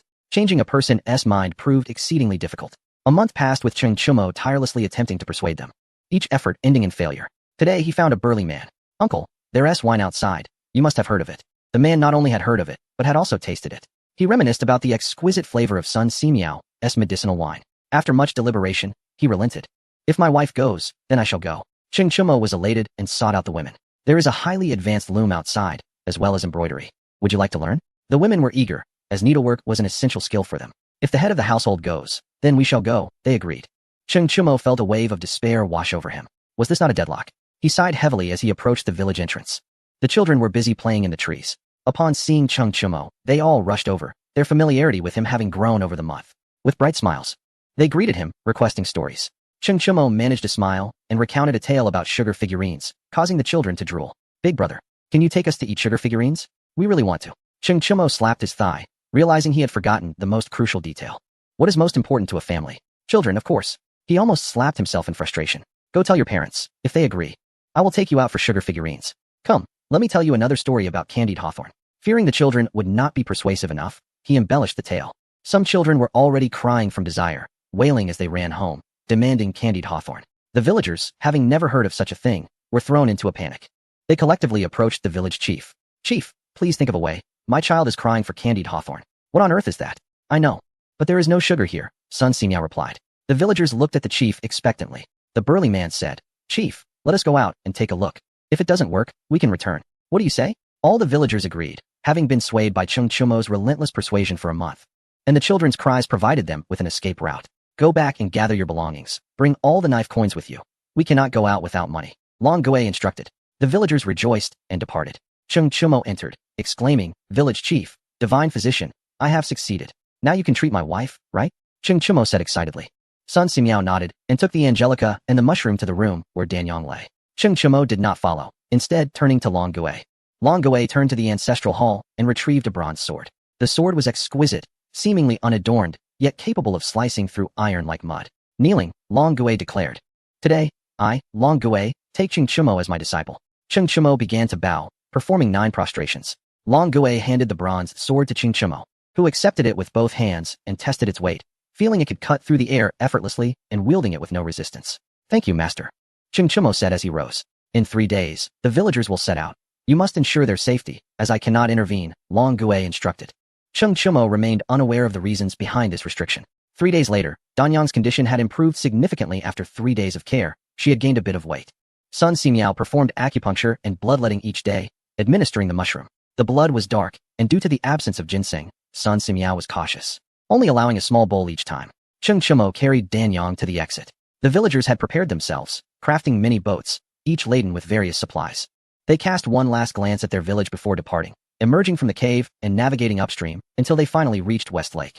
Special forces were searching for Cheng Chumo and, upon sighting his boat, were filled with excitement. The past month had been arduous. Salute, Captain. The soldiers greeted Cheng Chumo aboard the vessel. Long Gui nodded quietly, pleased that his disciple had not misled him. Indeed, he possessed great capability. The burly man gazed on with longing, imagining what it must feel like. Upon reaching the shore, a group of soldiers surrounded Cheng Chumo. Gao Shilian descended from a carriage. Cheng Chumo, let us see how the Duke of this county deals with you. Cheng Chumo handed Danyang over to the special forces and drew the bronze sword.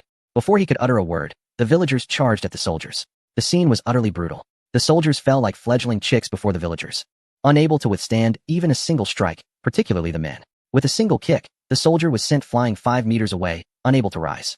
Chaos erupted among the soldiers as they flailed about in disarray. Cheng Chumo stood in stunned silence, realizing that he seemed unable to defeat any of these villagers. Chapter 65. Returned to Chang'an, 1,000 soldiers found themselves kneeling in surrender to 200 villagers. A group of children surrounded Gao Shilian, inquiring, do you have any sugar figurines? Why are the people from your village so weak? Speak up. If you don't, I'll pluck your beard. The children began to search Gao Shilian, tugging at his beard. He dared not resist, as the situation was clearly beyond his control. He had to be submissive at that moment. Disheveled and tormented by the children, he was urged by Cheng Chumo, you should take the children to find sugar figurines, or they might feed you earthworms. Gao Shilian's eyes widened in horror at the thought of being fed worms, sending a shiver down his spine. The county magistrate will take you to buy sugar figurines, came his altered voice, filled with trepidation. The children cheered and surrounded Gao Shilian as they went off to procure their treats. Cheng Chumo led Long Gui and others to the government office. This was Long Gui's first outing, and he tried to appear worldly while keeping his hands behind his back. The other villagers, lacking such composure, eagerly explored their surroundings, marveling at everything they encountered. When Gao Shilian returned with the children, it became apparent that he had a natural affinity for them. They adored him. Initially forced into the role, he gradually accepted it. The experience of entertaining children felt delightful, reminiscent of the times when Empress Changsun and Changsun Wuji would gather around him in their youth, content with just one sugar figurine to savor throughout the day. Upon seeing Cheng Chumo, Gao Shilian nodded slightly. He had nothing to say, having lost the confrontation. He had initially intended to seize Cheng Chumo and teach him a lesson, but now he had to acknowledge his defeat. Cheng Chumo clasped his fists in respect, recognizing that this elder possessed a remarkable ability to let go of pride. In his demeanor, one could catch a glimpse of the Empress Changsun's influence. Only such a wise elder could raise a virtuous empress. Prepare the meal, Gao Shilian commanded. Is there any wine, elder? A burly man inquired shyly. Ha! Gao Shilian laughed heartily, clapping the man's shoulder. There will be plenty, drink as much as you desire. Gao Shilian aimed to win over Long Zhan, recognizing his formidable prowess. The general from Hangzhou had been sent flying 5 meters by a mere kick. If such a person could guard Hangzhou, the scene would be vastly different. Would Cheng Chumo dare to act impudently in such circumstances? Cheng Chumo understood Gao Shilian's intentions and refrained from intervening. Long Gui, too, was unconcerned. Once outside the village, the villagers were free to act as they pleased. The banquet commenced. Jiangnan truly lived up to its reputation as a land of fish and rice, abundant and bountiful, with dishes presented in endless variety and wine flowing liberally. Cheng Chumo returned to his room with a bowl of congee, gazing at the unconscious Danyang. It won't be long now. Tomorrow we shall return to Chang'an. I will also venture to Changbai Mountain in search of ginseng. He gently cradled Danyang and fed him the congee bit by bit. The next day, the troops assembled and set off for Chang'an. Gao Shilian was remarkably generous, providing 500 horses. The southern horses differed somewhat from those of the steppes, lacking in explosive power and appearing relatively slender. The journey went smoothly, and Danyang's condition improved steadily. At last, they returned to Chang'an, where significant events had unfolded. Li Shimin personally led the troops on a campaign. Cheng Chumo was speechless. Li Shimin was indeed a war fanatic, embarking on another military expedition just a year after the conflict with the Turks had ended. Upon returning to his fief, Cheng Chumo settled Long Gui and the others before making his way to the palace. In the Hall of Governance, he bowed respectfully before Empress Changsun. Her complexion appeared somewhat haggard, her eyes clouded with worry. You have returned. Has the divine physician been found? She managed a strained smile, unable to mask her distress. Yes, Cheng Chumo replied. Perhaps the divine physician could examine you as well. Your complexion seems off. His concern was palpable, for he was aware of the Empress's fate and wished to avert her early demise if possible. Your thoughtfulness is appreciated, the Empress acknowledged, her expression softening. Urgent news arrived from the front lines as a soldier rushed in, kneeling on one knee while presenting a battle report. Let me see it, the Empress commanded, her face pale and her heart anxious. Cheng Chumo swiftly took the report and handed it to her. Upon reading it, the Empress felt the world spin around her. Cheng Chumo quickly supported her. What has happened? She inquired, her tone grave. She gestured for the messenger to leave, ensuring only she and Cheng Chumo remained in the room. There has been a defeat at the front, Empress Changsun stated somberly, her worry dissipating now that the event had occurred. Fretting was futile. Cheng Chumo sighed internally, questioning why they hadn't waited for him. He knew the outcome of Li Shimin's expedition against Goguryeo. Given the heavy snowfall in recent years, it would be a miracle to breach their defenses. Moreover, the generals Li Shimin had brought along, such as Zhang Liang and Hou Junji, could they truly succeed? Zhang Liang, after hearing of the defeat, had been rendered speechless, and soldiers believed his calm demeanor was commendable, leading to Li Shimin rewarding him. It was indeed a pity that truly capable individuals often went underappreciated. Life was a performance reliant on skillful acting. The Empress turned to Cheng Chumo. You must go and assist your father. He cannot face any mishap. Do you understand? Cheng Chumo nodded gravely. Rest assured, if a single hair on my father's head is harmed, I will bring his head to you. The Empress nodded and, after a moment of contemplation, added, this matter cannot be concealed. You should meet with the Crown Prince and convey to him not to disappoint me. Cheng Chumo complied and left the Hall of Governance for the East Palace. After announcing himself, Li Chengqian personally welcomed Cheng Chumo. Greetings, Your Highness, Cheng Chumo bowed. Haha, brother-in-law. What a rare guest. Please, come inside. Li Chengqian laughed heartily. Cheng Chumo remained silent. He found it hard to believe that Li Chengqian was unaware of Li Shimin's defeat, yet was still able to smile. The royal family was indeed merciless. The two proceeded to the Hall of Diligent Study, where after a few pleasantries, Cheng Chumo could no longer bear to linger. The Empress asked me to remind Your Highness not to let her down. Li Chengqian's expression shifted to one of seriousness. He could disregard others' words. But he valued the Empress's counsel. Brother-in-law, please return and reassure our mother. She need not worry. Li Chengqian asserted earnestly. Cheng Chumo stood, preparing to take his leave. However, Li Chengqian's demeanor changed in an instant. He felt helpless, for he dared not offend Cheng Chumo, nor could he compel him to take a side. The Cheng family maintaining neutrality was beneficial for him as the crown prince. Cheng Chumo returned to the Hall of Governance and relayed Li Chengqian's message to Empress Changsun. After hearing it, she nodded in understanding. Cheng Chumo then prepared to depart for Yuzhou. The terror of a military defeat is akin to scattered ants, nearly impossible to regroup. The number of lives lost in war can be quantified. Victory does not solely depend on the number of enemies slain, but rather on the disbandment of the opposing forces. If casualties exceed 20%, the morale of the army will inevitably crumble, leading to the emergence of deserters. A loss exceeding 30% signifies a catastrophic defeat. The claims of total annihilation portrayed on television are mere fabrications. Such occurrences are exceedingly rare. Chapter 66. Departure to Fanyang. Cheng Chumo found his master, Long Gui, who was engrossed in studying a piece of iron that Cheng had retrieved from Xiangzhou. He stared blankly at the metal. Master, I am bound for Yuzhou, he announced. Long Gui snapped back to attention, his face alight with excitement. My precious disciple, you are truly wealthy. Cheng Chumo, however, was not in the mood for such banter. Master, Yuzhou is fraught with danger. With that, he fixed a steady gaze upon Long Gui. Long Gui was at a loss for words. Did Cheng really need to be so blatant? He might as well have directly suggested, Master, accompany me. I shall go with you, Long Gui declared. Cheng Chumo's heart soared. With his master by his side, he felt invincible. Have Long Zhan and the others join us. They may as well keep busy, while you manage the remaining villagers. Long Gui added. Cheng Chumo nodded. Arranging for the villagers was a simple task. Master, shall we send them to Fufeng County? It is my fief. And once I ascend to the title of Marquis, I will be the one in command. I must ensure its prosperous development. Long Gui had no objections. After all, his beloved disciple was wealthy, and whatever he proposed was undoubtedly correct. He produced a substantial number of knife coins, an ancient form of copper currency that circulated in the Tang dynasty. These are for your weapons, Long Gui stated.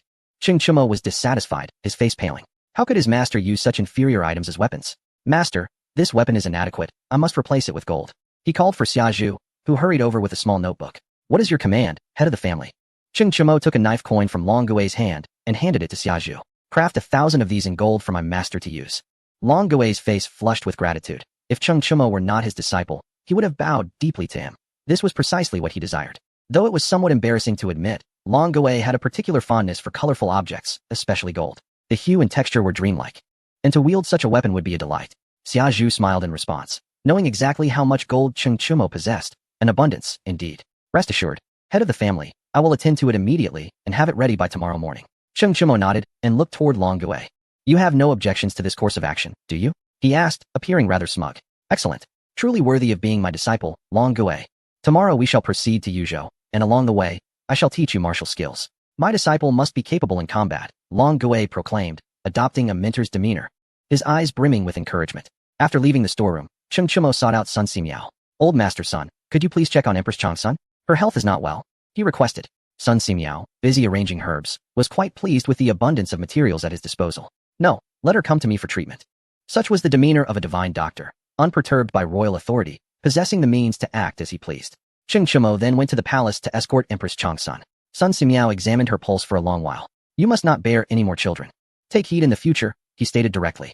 Even divine beings would suffer if they bore 7 children, let alone mere mortals. Empress Changsun inclined her head slightly. Thank you. Divine doctor. Sun Simiao rummaged through his medicine box and produced a beast skin pouch containing fish bladders. I do not know how to use this, but take it. He instructed. Empress Changsun's pale face flushed instantly, and she hurriedly expressed her gratitude before departing. You must procure ginseng within 6 months, otherwise, your young lady will never awaken again, Sun Simiao warned before leaving. Cheng Chumo felt a sudden urgency. The next day, the convoy set out. With Long Zhan and 18 villagers, Long Zhan, having heard of the prowess of the Yanyan 18 riders, felt a twinge of rivalry. Could anyone surpass him? Unlikely. 18 riders mounted their steeds, followed by a horse-drawn cart carrying Sun Simiao, Long Gui, and the comatose Dan Yang. Behind them trailed 5,000 slaves, each shrouded in black cloth, armed with tang sabers and crossbows on their backs. Bringing up the rear was Cheng Chumo, accompanied by his special forces. The procession was substantial, as mandated by Empress Changsun, to ensure the safety of His Majesty. Cheng Chumo held a pass in hand as they arrived in Fufeng County. Li Bin awaited them at the city gate. Having not seen him for a year, Cheng noticed the air of triumph around him. Now the highest official in the area, Li Shimin had yet to appoint a military commander, leaving him in charge. He was not naive. He understood why Li Shimin had not assigned a military leader. Cheng Chumo's absence from Chang'an left the position vacant. Upon seeing Cheng Chumo, he bowed respectfully. The Viscount has endured much on this journey. Cheng Chumo remained mounted and nodded. My relatives will be arriving shortly. Please make the necessary arrangements. We shall not tarry today. The front lines are urgent. Li Bin nodded in agreement. The convoy continued onward. 2 months later, they arrived in Fanyang, the territory of the Lu family. Cheng Chumo commanded coldly, bring your master forth to meet me. He offered no respect to the Lu clan. Li Shimin was besieged in the north, and yet they failed to provide immediate reinforcements. Cheng Chumo intended to hold them accountable, regardless of their excuses. A young man climbed the city wall, his heart racing at the realization that Chang'an had dispatched Cheng Chumo. Was this meant to intimidate the locals? Cheng Chumo, known for his ruthlessness, seemed poised to make an example of the Lu family. Viscount Cheng, what brings you to Fanyang? Lu Jingzhua, the young head of the Lu family, inquired with a smile. In light of His Majesty's predicament in Yuzhou, why has your family not dispatched troops for rescue? I must inform you that beneath the heavens, all lands belong to the sovereign. With the Empress's decree, I am empowered to go wherever I please, even to your doorstep. Do you doubt my resolve? Cheng Chumo declared, his demeanor exuding confidence. Fanyang is a part of the Tang dynasty. Your family is but a minor player, he continued, as 5,000 slaves raised their crossbows. Lu Jingzhua's expression soured. Cheng Chumo was indeed a formidable adversary, and it appeared he was genuinely prepared to make an example of the Lu family.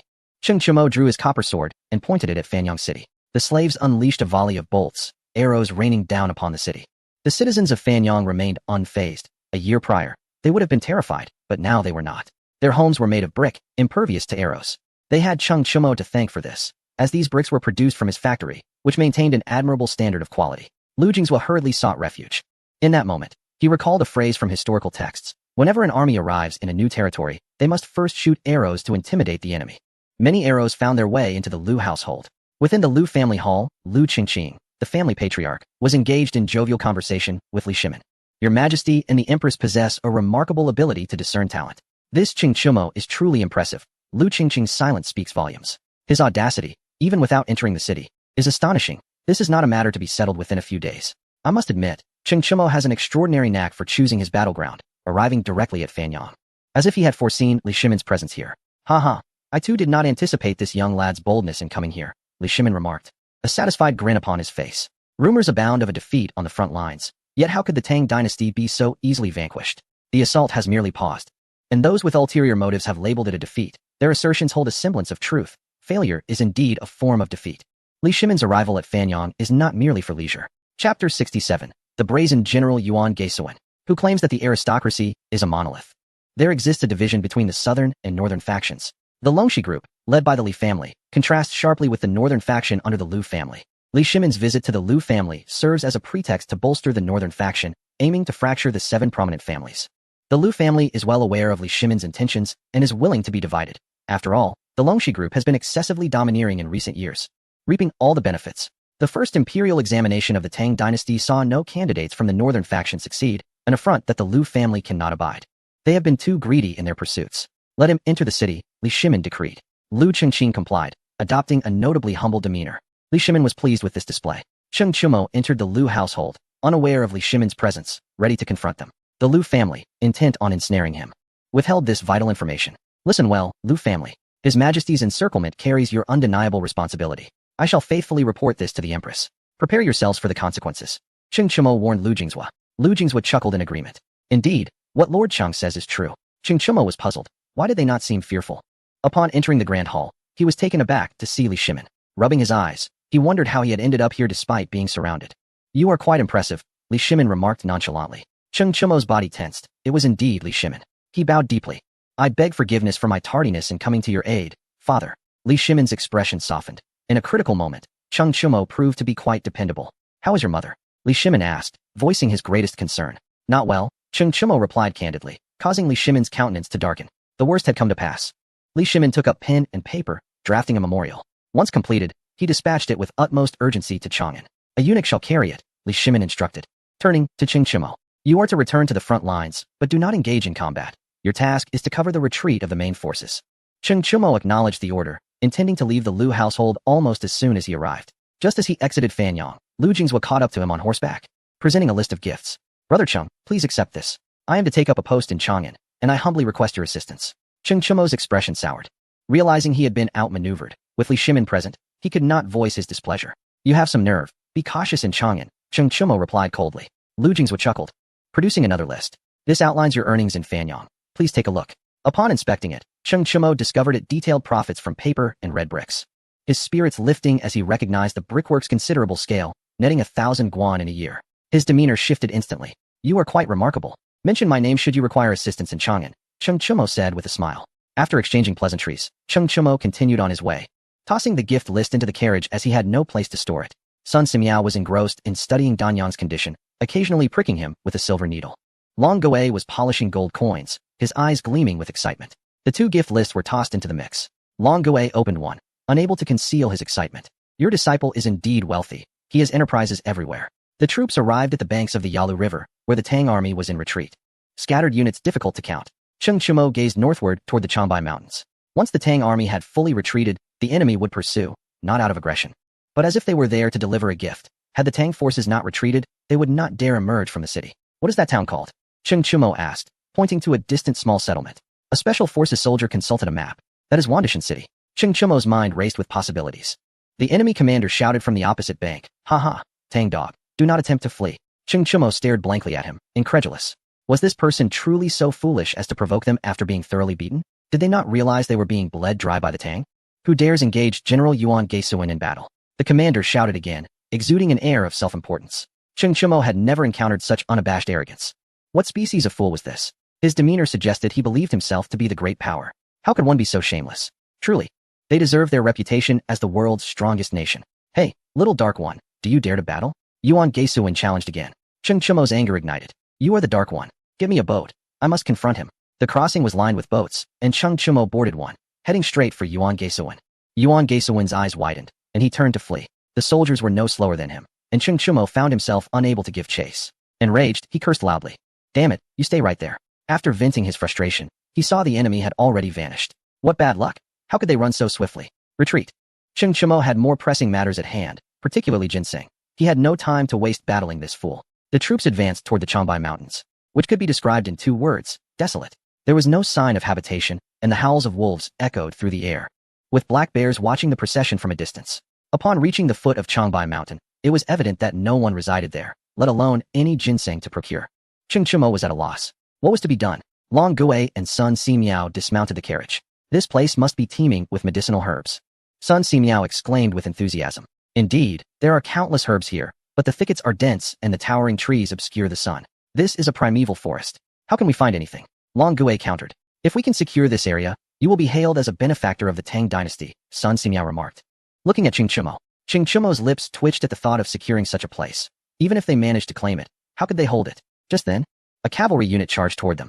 Who dares trespass on the border of the Yuji kingdom? Trouble arrived before they could even enter the mountains. Cheng Chumo unsheathed his bronze sword and charged forward, with the special forces closely behind. Within a single engagement, the entire cavalry unit was slain. Cheng Chumo followed the direction the enemy cavalry had fled, dimly perceiving a military camp. The Yuji kingdom is associated with the Jurchens. a nomadic people native to the Changbai Mountains. Cheng Chumo refrained from rash action, uncertain of the camp's strength. They set up camp on the spot. The slaves commenced their task of clearing the weeds and establishing a camp. 50 miles away, Yuan Gaisuan led 30,000 cavalry along the Yalu River towards this location. Observing that Cheng Chumo's forces were scant, he contemplated launching a surprise attack. It was indeed a feat only he could accomplish, with 30,000 men engaging a foe of fewer than 10,000. Another matter at hand was to express gratitude to the Uji kingdom. Without their support, the Goryeo would undoubtedly falter. In the border city of the Uji kingdom, Yuan Gaisuan met with the commander. Nuer brothers, let us eradicate that army, he proposed. Nuer Minga's expression turned grave. The covert assistance to Goryeo had already incurred the wrath of the Tang dynasty, and another ambush might provoke their ire irreparably. If the Tang did not strike first, they would lack a pretext for military action. Fear not, our actions will be swift and discreet.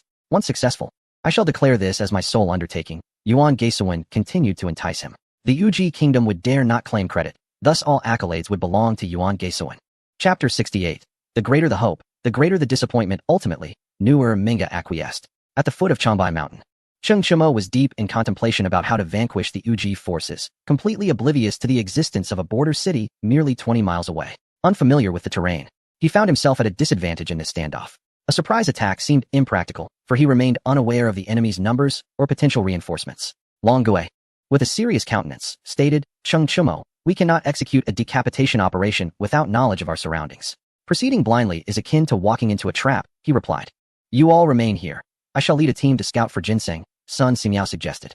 That is the only course of action. Cheng Chumo nodded. We shall hold this position for 2 months. I entrust everything to you, Divine Dr. Sunday. He rose and bowed respectfully to Sun Simiao. As the life of Dan Yang rested heavily upon his shoulders, investing all hope in Sun Simiao, embodying a sense of profound solitude. Sun Simiao nodded gravely. The Changbai Mountain was not to be trifled with. The conditions here were notoriously harsh, with heavy snow that never melted year-round. After a day's rest, he led over 100 slaves into the mountains. The slaves were tasked with protecting Sun Simiao and searching for ginseng flowers. Cheng Chumo bowed to Sun Simiao's retreating figure, his anxiety escalating. Will we find ginseng in 2 months? What if we do not? Taking a deep breath, he began to practice horse stance, believing it to be the only way to calm his troubled mind. That day passed without incident. At night, thousands of cavalry outside the camp shouted and cursed. Do not engage them. Fire arrows from within the camp, Cheng Chumo commanded. For 2 months, we must maintain our position without any mishaps. Cheng Chumo refrained from engaging, and the enemy retreated, having aimed to lure him into battle, as 80,000 iron cavalry lay in ambush within a 10-mile radius. Should Cheng Chumo pursue, they would annihilate him completely. If he did not emerge, they would continue their taunts daily. Cheng Chumo feigned ignorance, as did the slaves, who were indifferent to the insults, viewing the enemy as fools and occasionally shooting arrows for amusement. At that moment, Cheng Chumo was in horse stance, with Long Gui providing guidance. Breathe deeply. Your mind is too chaotic. A commander must remain composed. You must exhibit the calmness of a mountain even in the face of calamity, Long Gui advised earnestly. Cheng Chumo's expression was solemn as he suppressed the unease within. Days passed, and Cheng Chumo's demeanor grew steadier in his stance. Long Gui nodded approvingly. Long Zhan, spar with Chumo, but do not hold back, Long Gui instructed. The two engaged fiercely, each exerting their utmost strength. Cheng Chumo's pent-up frustration erupted, and he struck fiercely, while Long Zhan reciprocated without mercy. Inevitably, Cheng Chumo was bested, left unattended to rise from the ground after a prolonged struggle. Stretching his limbs, he felt a sense of relief. The cacophony of insults from outside the camp resisted, day and night. This served as a trial for Cheng Chumo. In the past, he would have rushed out to confront them, but now he understood his role. A commander cannot be swayed by emotions. Mere bravado would lead only to unnecessary sacrifices among his troops. Concluding his horse stance, he maintained an impassive visage. Master, what shall we learn today? Cheng Chumo inquired with a smile. Long Gui nodded, satisfied. Your emotional control is commendable, yet it requires further refinement. Have you observed great generals? How do they conduct themselves? Long Gui probed. Cheng Chumo fell into reflection, recalling his encounters with Li Jing during his time at the Turkic capital, where the general's face bore an unperturbed expression, seemingly detached from the front line's tribulations. Such demeanor exuded an air of confidence and control. He also remembered witnessing Li Shimin during a significant retreat, nonchalantly drinking at Lu's residence, exuding an indifferent composure that commanded respect and admiration. Taking a deep breath, Cheng Chumo sat down to carve letters in the earth with a stick. As he wrote, tranquility enveloped him, his eyes focused solely on the earth, his heart consumed by the words. Closing his eyes, he felt as if he were surveying the vast expanse of the world, his chest expanding, becoming boundless. Long Gui observed with growing satisfaction. When Cheng Chumo finally regained his senses, Long Gui remarked, great wisdom often resides in plain sight. You have reverted to your former self. Cheng Chumo found this difficult. Having achieved a state of calm, returning to his previous state felt elusive. Long Gui ceased speaking, allowing Cheng Chumo to contemplate independently. The master opens the door. The journey of cultivation lies within oneself. After much contemplation, Cheng Chumo remained puzzled. Again, the sounds of insults echoed from outside the camp. Rising, he approached the entrance and, hands on his hips, unleashed a torrent of invective towards the enemy, relishing the moment. "Come out, you little rascal," the enemy general roared. Cheng Chumo, brimming with confidence, retorted. "You little baldy, come in if you dare." The enemy general hesitated, daunted by the numerous barricades within the camp, which continued to multiply as the slaves occupied themselves crafting more. Suddenly, snowflakes began to fall from the sky, eliciting joy from the enemy general. "Huh, can you withstand the cold here? In a month, the snow will bury this land, and you shall all perish." He laughed heartily. Cheng Chumo replied with equal mirth. "If I die, you shan't fare better." The enemy general scoffed dismissively. "We can take refuge in the city." This revelation startled Cheng Chumo. Indeed, there was a city. Returning to the cart, he pondered, what does it matter if there is a city? It may indeed offer us salvation, Long Gui suggested, educating Cheng Chumo on transforming adversity into opportunity. As the saying goes, in every misfortune lies a blessing in disguise. Cheng Chumo grasped this wisdom and bowed in understanding. He realized Wily Shimin remained unfazed by potential calamities, for every situation harbors both good and ill, and as long as the benefits outweigh the drawbacks, it is worth pursuing. What of the city? They still dare not assault the camp. Why? Because they lack the confidence to defeat Cheng Chumo. A month passed beneath a heavy snowfall, blanketing the entire Changbai mountain in white, rendering travel by cart and horse exceedingly difficult. Long Gui was orchestrating the construction of snow shelters for the slaves, transforming adversity into opportunity. Snow, while capable of claiming lives, also provides warmth. The temperature within a snow shelter is significantly more comfortable than that of a tent. Cheng Chumo returned to the carriage, expressing his regrets to Dan Yang. "Do not blame me, for the divine physician may not return." He had exerted every effort, first journeying to Jiangnan in search of Sun Simiao, only to find himself now ensnared at the foot of Changbai Mountain. "Who dare say that I cannot return?" Sun Simiao stood outside the carriage, resembling a giant snowman, accompanied by a few slaves, the rest presumably lost to the elements. Cheng dismounted and bowed to the group, who returned the gesture, pondering the fate of their master. Had he come to wed them in a ceremony? Sun Simiao sighed inwardly, feeling the weight of his unfulfilled promise. He had failed to locate the 500-year-old ginseng, a treasure that is as elusive as it is coveted. Cheng began to brush the snow off Sun Simiao, which had accumulated for some time, freezing at the fabric's edge. After clearing the snow from Sun Simiao, he proceeded to assist the slaves. It is Dan Yang's fate. The divine physician has endured much. With a heavy heart, Sun Simiao sought out his friend Long Gui, while the slaves regrouped. Cheng returned to the carriage, holding Dan Yang, rendered speechless by his plight. After a prolonged silence, Cheng dismounted, addressing Dan Yang softly. "Isn't the snow beautiful?" Long Gui and Sun Simiao observed from a distance, their expressions marked by sympathy. "Old son, is there truly no hope?" Sun Simiao shook his head. Without ginseng, even divine intervention seemed futile. Even if she were to survive, the toxins in her body have lingered too long, he lamented. Long Gui, unwilling to concede defeat, asserted, "Give me a few days, I shall return shortly." He produced a golden knife coin, idly toying with it. Long Gui departed the military camp, his destination unknown, and was absent for 3 days. Sun Simiao, growing anxious, approached Cheng to explain the situation. The entire army must assemble and advance toward the border town of Uji. Cheng's tone revealed no hint of emotion, yet he surmised his master's whereabouts. Perhaps the border town would yield the ginseng, given its prolonged presence near Changbai Mountain. The army broke camp, finding no sentries in Uji, as they doubted Cheng would dare march in such weather. They approached the border town with relative ease, only to discover it was open.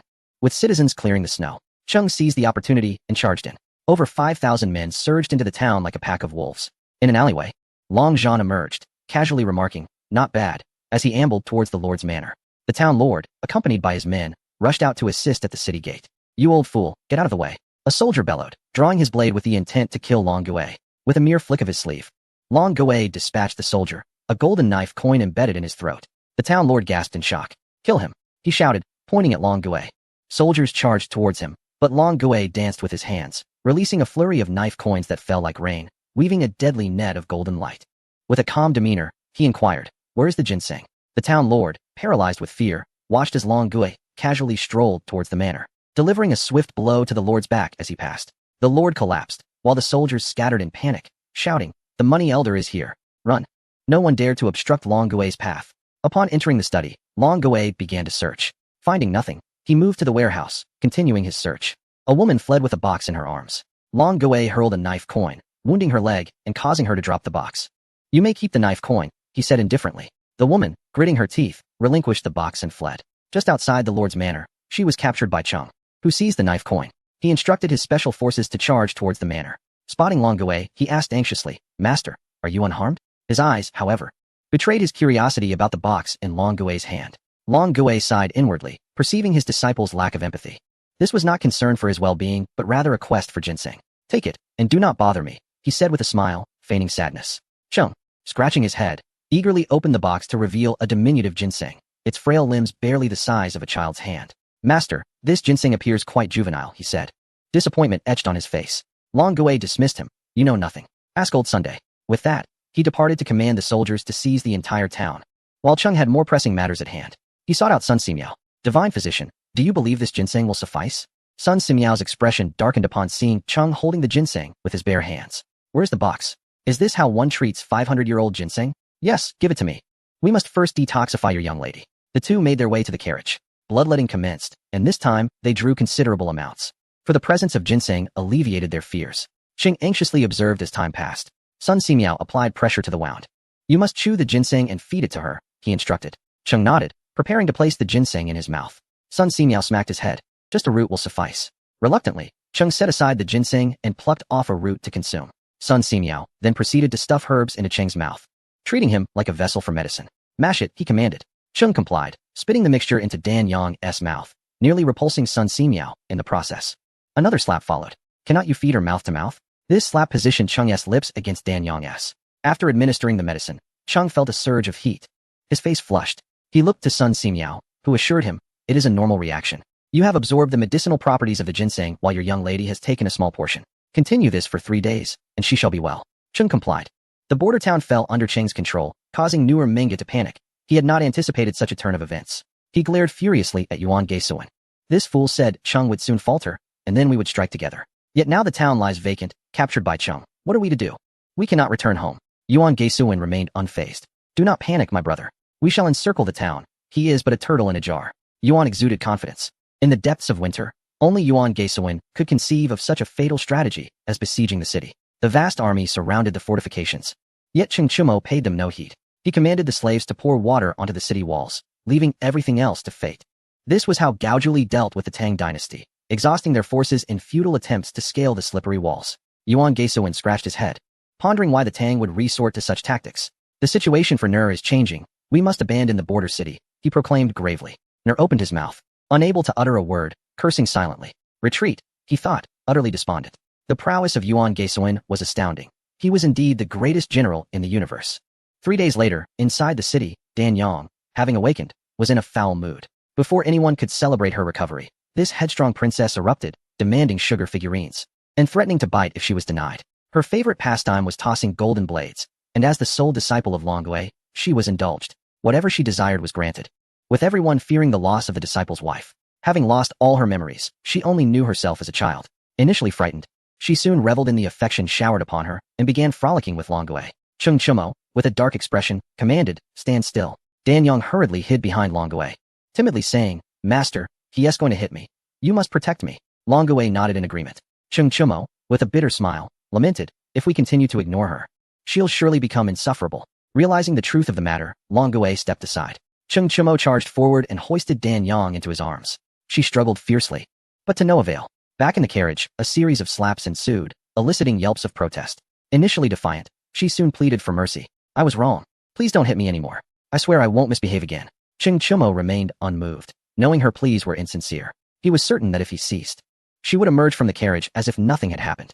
After 20 spanks, Dan Yang's little bottom was swollen. Ching Chumo halted, and Dan Yang looked up at him with a pitiful expression, which softened his heart. Regret washed over him. What was the purpose of this punishment? Following her reprimand, Dan Yang became much more obedient, refraining from her previous mischief and diligently learning skills from Long Gui, mastering the art of throwing knives. She threw golden blades for Long Gui to retrieve, finding endless joy in the activity. Sun Simiao was not spared either, as Dan Yang would sneakily jab him with silver needles, infuriating him to the point of near violence, had it not been for Long Gui's intervention. Cheng Chumo felt a weight lift from his shoulders as he stood atop the city tower, gazing at the distant encampments. "It is improper to return without reciprocation. I must take advantage of winter to resolve this matter. Once spring arrives, encircled by them, I shall find myself in dire straits," he mused. After deliberation, he resolved to execute a decapitation strike, taking them by surprise. They would not suspect that he still dared to attack. That night, Long Zhan and Cheng Chumo stealthily approached the military camp. When the time comes, show no mercy, strike to kill, Cheng Chumo instructed. Concerned for Long Zhan, who lacked experience in the brutality of war, he emphasized that failure to eliminate the enemy would lead to their own demise. Long Zhan nodded solemnly. After taking down the sentries, they infiltrated the camp, igniting fires in every direction. With an army of 80,000, it was impossible to slay them all. Cheng Chumo advanced towards Nerminga, taunting, "Aren't you quite the mouthy one? Come at me."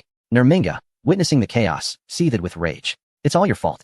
I will kill you," he shouted, charging at Cheng Chumo. Armed with a bronze sword, Cheng Chumo met him head-on, while Nerminga brandished a wooden spear. With a swift stroke, Cheng Chumo struck, and Nerminga's spear, as fragile as tofu, was cleaved asunder.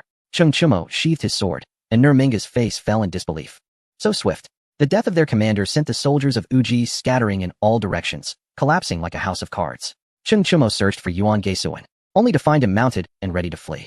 "You dare to battle against the Tang? His Majesty would scarcely acknowledge your existence. You're worthless," he bellowed. Yuan Geisuan, elated, retorted, "Not worth his notice? That's blindness. Ha ha ha. I've rendered Li Shimin blind. I am invincible." Cheng Chumo stood frozen, utterly exasperated. This was no ordinary fool. A new script must be created to capture the essence of Yuan Geisuan, a character cursed from the moment of his inception. Infuriatingly swift, Cheng Chumo shouted, "You better wait for me. If I don't bring you down, I want to be called Cheng Chumo." His frustration echoed in the night. Yuan Geisuan reveled in his triumph. Believing himself untouchable, the Tang warriors could do nothing against him. As the ambush proved successful, the slaves burst forth from the city, pursuing the fleeing enemy. In the icy grasp of winter, how many from the opposing forces would survive? Upon his return to the border city, Cheng Chumo rested in the governor's mansion. Dan Yang bounced in, brandishing a sugar figurine. Upon seeing Cheng Chumo, she turned to leave. "Come here. Hand over that sugar figurine." Cheng Chumo, in a jovial mood, sought to tease her. Dan Yang, wary, stepped back, concealing the figurine behind her. With a forced smile, she protested. "The sugar figurine isn't tasty, truly." Cheng Chumo erupted in laughter, prompting Dan Yang to join in, giggling foolishly. Sun Simiao entered, asserting, "As long as we control the Changbai mountain area, it will all be ours." After much deliberation over maps, Sun Simiao concluded that the border city was of utmost significance. Cheng Chumo shook his head, stating that their small force could not hold this position. Once spring arrived, Uji would surely attack. The best course of action was to depart before their arrival. "Patience, my friend. This territory will eventually be ours, but the time is not yet ripe," Cheng Chumo advised. Sun Simiao's expression darkened, aware that holding this position was unrealistic. If Cheng Chumo could not maintain control, someone else could. If Li Shimin were to dispatch troops to seize this land, it would surely succeed. However, he was overly optimistic. Capturing this territory held no advantage for the Tang. Li Shimin would not waste resources on futile endeavors. The war against the Turks was necessary due to their threat to the Tang, while the campaign against Gaozhili was to secure the maritime Silk Road. What purpose lay in capturing this land? For the sake of herbs? Even if conquered, how would they defend it? What would happen if Gaozhili crossed the Yalu River and severed the Tang's retreat? Reinforcements from the Turkic direction were impractical. The Greater Xing'an Range was no trivial matter, rendering cavalry useless. Cheng Chumo did not wait for spring to retreat. In the north, spring arrived later than in the south. By the time the earth turned green, it would be too late. In the 6th year of the Jingguan era, Chang'an blossomed with the warmth of spring. Cheng Chumo returned to his fief and was summoned by Li Shimin. Upon entering the palace, he bowed respectfully, greeting, "I pay my respects to Father Emperor." Li Shimin raised his head to look at Cheng Chumo. "Has Danyang fully recovered?" he asked casually. Cheng Chumo's heart tightened. He hoped Li Shimin would not use Danyang against him. Perhaps he was overthinking it. With so many daughters, Li Shimin would not fixate on Danyang. Her body has healed, but she has forgotten everything. Cheng Chumo replied truthfully. Li Shimin nodded and continued, "You have done well this time. What reward do you wish for?" Cheng Chumo's face lit up with excitement. After more than 2 years of effort, they had finally reached the point of rewards. "Father, grant me the title of a marquis." Li Shimin chuckled inwardly, amused by his audacity. Many dedicate their lives to attain the title of marquis, and he was still so young. "I shall grant you the title of a count, with a fief of 1,000 households," Li Shimin said with a smile. Cheng Chumo's contributions warranted a count's title, providing Li Shimin an opportunity to weaken the aristocratic families. As internal conflicts among the aristocracy escalated, Li Shimin found himself more at ease, allowing him to pursue various endeavors, such as researching the secrets of immortality. Cheng Chumo eagerly agreed. "Zhang Liang requests an audience," a eunuch announced. "Let him in, and you may leave," Li Shimin instructed. Cheng Chumo exited the grand hall, brushing past Zhang Liang. Confused, he wondered what was happening. Did Li Shimin still not see through Zhang Liang after their trip to Goguryeo? It seemed impossible. Shaking his head, he could not fathom it. "Prince Consort, you have returned," Li Lizzie cheerfully greeted from a distance. She had come to wait for him, having heard of his return. Cheng Chumo approached Li Lizzie, uncertain of how to face her. How would he resolve the matter concerning Danyang? Should he give up? Li Lizzie was no fool. She knew why he hesitated to see her upon returning to Chang'an and understood the circumstances surrounding Dan Yang and Qing Chimo. They stood face to face. Prince Consort, I wish to ride, Li Lizzie said. After more than 2 years apart, she felt no sense of estrangement. He was still her brother Chimo. Qing Chimo felt similarly, as if they had only parted yesterday. Very well. Chapter 71. The elixir of immortality. Qing Chimo and Li Lizzie arrived at the Lijiang Hall, but were promptly summoned by Empress Changsun. Upon meeting her, Qing Chimo bowed respectfully. Greetings, mother. Empress Changsun smiled and gestured for Qing Chimo and Li Lizzie to sit. What do you wish to do? She inquired. Right. Li Lizzie replied. Empress Changsun nodded. Lizzie, go see the calf. Your sister misses you. She intentionally dismissed Li Lizzie, who obediently complied, aware of her mother's intentions to discuss matters that should remain unknown to him. Once Li Lizzie left, Empress Changsun's expression shifted, revealing her concerns. Do you know why Zhang Liang has gained your father's favor recently? Qing Chimo shook his head. He discovered a recipe claiming to produce the elixir of immortality. Empress Changsun added. She was conflicted, uncertain if the elixir was genuine. The people of Huaxia possess an interesting trait. They prefer to believe in the possible rather than dismiss it outright. Empress Changsun embodied this belief. Though she had never seen such a thing, she believed it existed.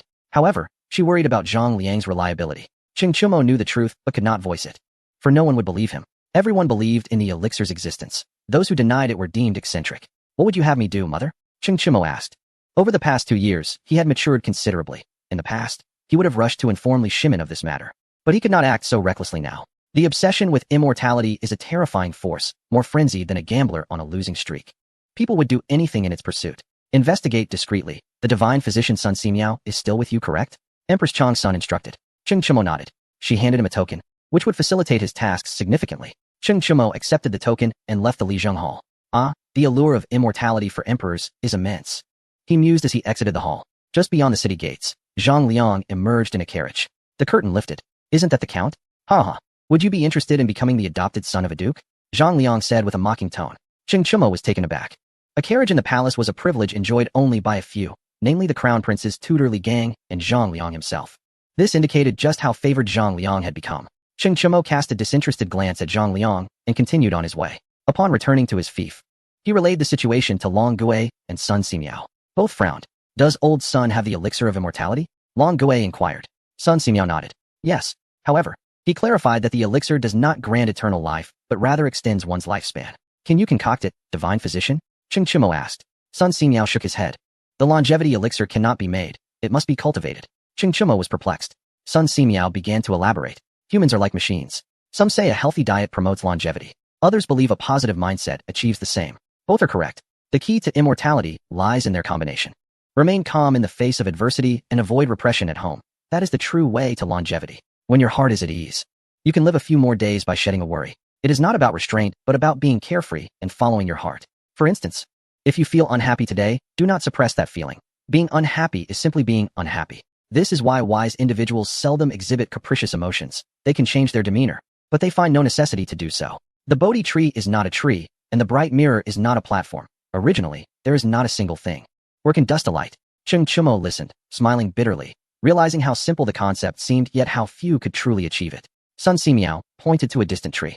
Is it beautiful? Qing Chimo followed his finger and admitted, it is indeed beautiful. Then take another look, Sun Simiao said, playfully tapping Qing Chimo on the back of the head. Qing Chimo, feeling slightly disgruntled, glanced at the tree again. What a ridiculous thing, swaying about. It must be sick. It looked a mess. Enlightenment dawned on Qing Chimo. Appreciation is not merely about the eyes, but about the heart. Yes, old Sun speaks wisely. Take your time to ponder this, and be on your way, Long Gui advised.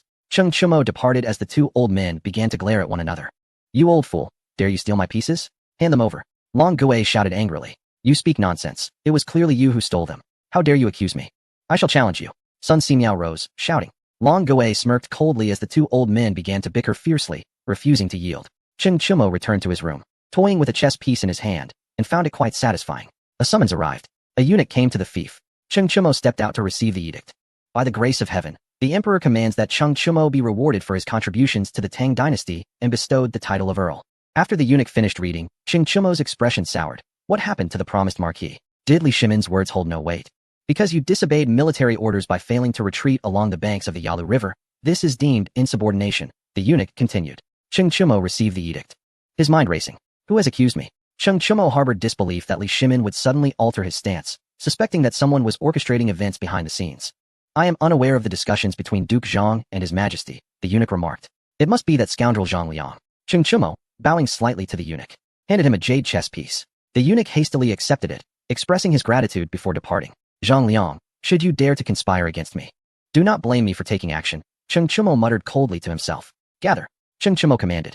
Long Zhan assembled 17 men, the special forces hastening from the horse grounds to form ranks. Over the course of 2 years, only 72 special forces remained, all standing tall and straight. Long Zhan, organize some villagers to make up a total of 36, Cheng Chumo instructed. Long Zhan complied. Cheng Chumo led his men to the residence of Zhang Liang in Chang'an. Standing at the entrance with his hands clasped behind his back, he called out, Zhang Liang, come out. Did you report me? The gates of the residence swung open, and several hundred individuals poured out. One of them exclaimed, who do you think you are to disrespect my adoptive father? Cheng Chumo scanned the crowd, estimating about 500. Zhang Liang, what a skill to amass so many adopted sons, he thought, dismissing the need for idle chatter. Engage. Long Zhan charged ahead, and the two factions clashed. Zhang Liang's adopted sons were formidable, matching the special forces evenly, but they were vastly outmatched by Long Zhan. Soon, some began to flee in panic. Zhang Liang strolled out with his hands behind his back, his head held high. Cheng Chumo, are you seeking death? Zhang Liang stated coldly.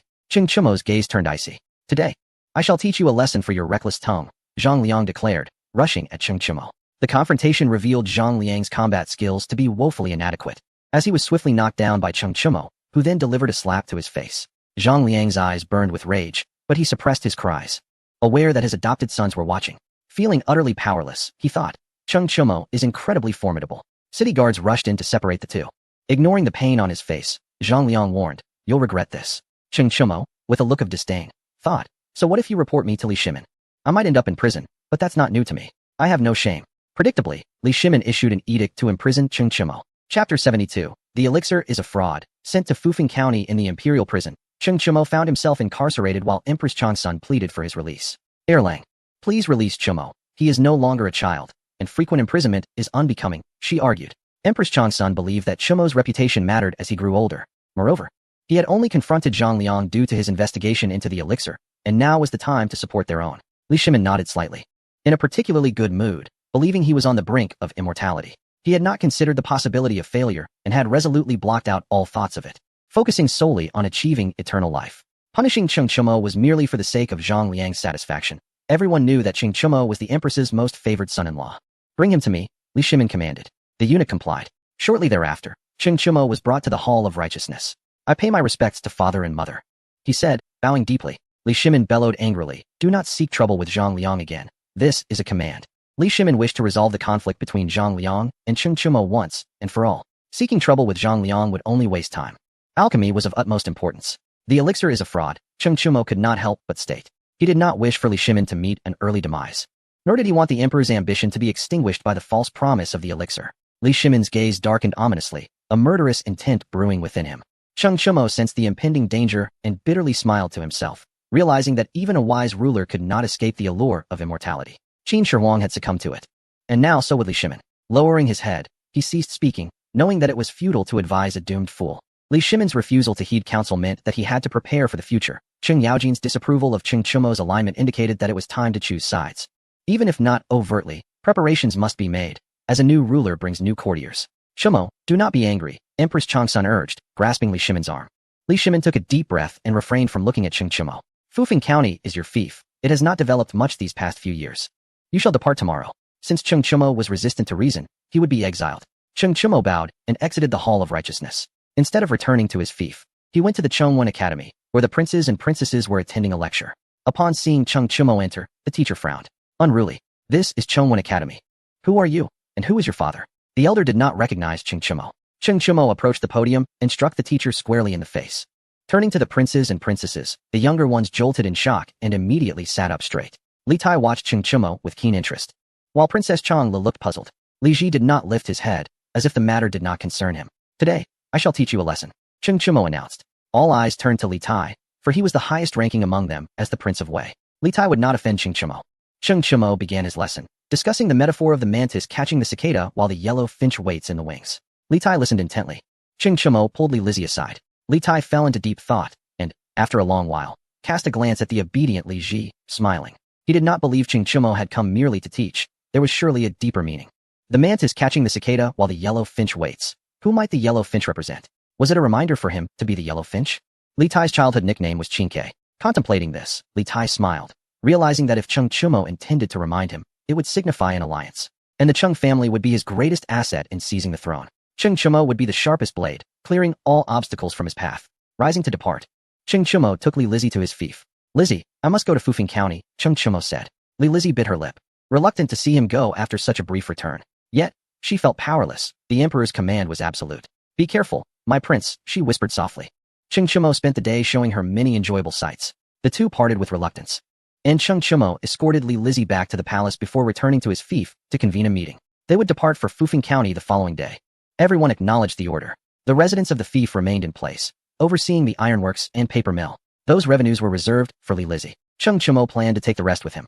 With Li Shimin consuming the elixir, the rivalry between Li Chengqian and Li Tai would surely escalate. And Chang'an was no longer a place to linger. At dawn, the troop was poised to set out. A maid approached Cheng Chumo, presenting a letter. From Her Majesty the Empress, she said. Cheng Chumo accepted it with both hands. The maid departed, and the procession continued. Cheng Chumo opened the letter, which simply stated, prevent Ho Junji from returning to the capital. He tucked the letter into his robe. Li Shimin, do you realize how many lives your obsession with immortality has harmed? Cheng Chumo sighed deeply and continued his journey. Having departed from Chang'an, Cheng Yaojin feigned illness to avoid attending court. Fang Xianling, punished for his earnest counsel, was sent home to tend to his children. Li Jing similarly claimed sickness. Meanwhile, Changsun Wuji dominated the court, wielding immense power. After Zhang Liang became favored by Li Shimin, he began to sow discord. The old officials of Wagong were entirely relegated to the provinces. External expansion ceased, and the focus shifted to appeasement. If that failed, then marriage alliances were sought. The most significant news was the proposed alliance with Tubo. Another major topic of discussion in Chang'an was the apparent cooling of the engagement between Cheng Chumo and Princess Changle. Furthermore, the matter of Princess Danyang was brought up, culminating in a singular conclusion. Cheng Chumo was deemed unworthy of marrying a princess. In the county office of Fufeng, Cheng Chumo was committed to local development, believing that infrastructure was the foundation of prosperity. All roads in Fufeng County were simultaneously under construction. Cheng Chumo also introduced weaving machines, resulting in a tenfold increase in fabric production. The living standards of the people in Fufeng County soared, and numerous schools were established, promoting 6 years of compulsory education. It was not that he did not wish to advocate for 9 years of compulsory education. After all, by the age of 16 or 17, many were already fathers providing for their families, leaving little time for studies. Fufeng County offered an abundance of job opportunities with excellent benefits. In September, after 3 months of development, Fufeng County underwent a remarkable transformation. Thanks to Cheng Chumo's financial resources, having funds made matters much easier. Road construction was a lucrative venture, and once the roads were completed, Cheng Chumo instituted tolls.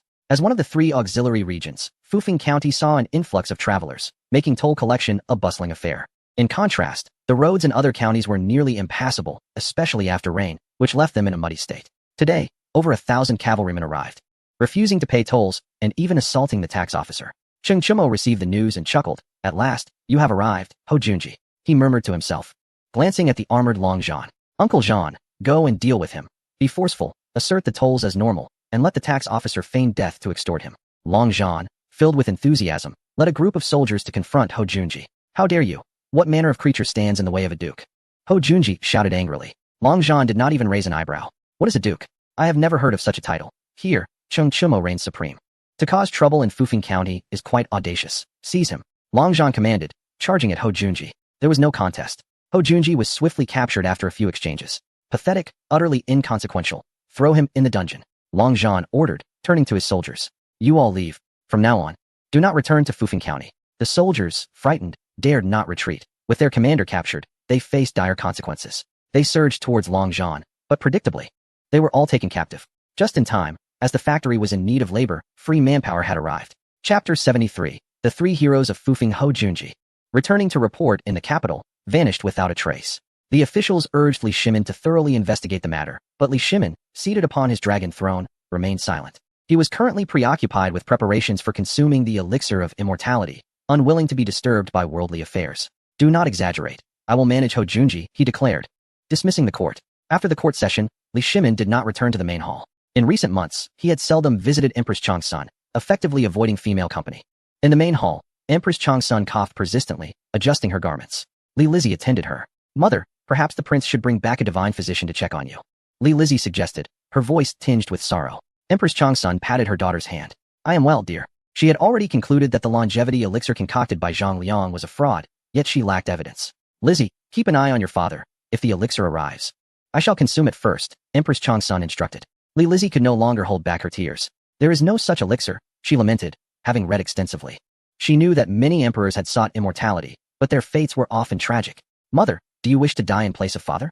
Indeed.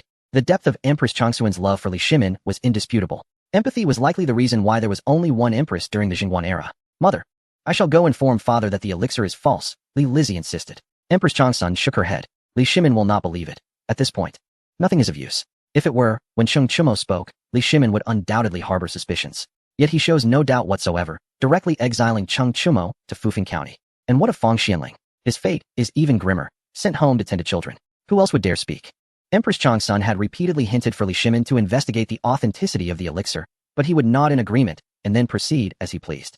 Lizzie, it seems you haven't seen Shimo in a while. Why not visit Fufeng County? Empress Changsun suggested, stroking Li Lizzie's hair. Li Lizzie shook her head. I cannot leave you now, mother.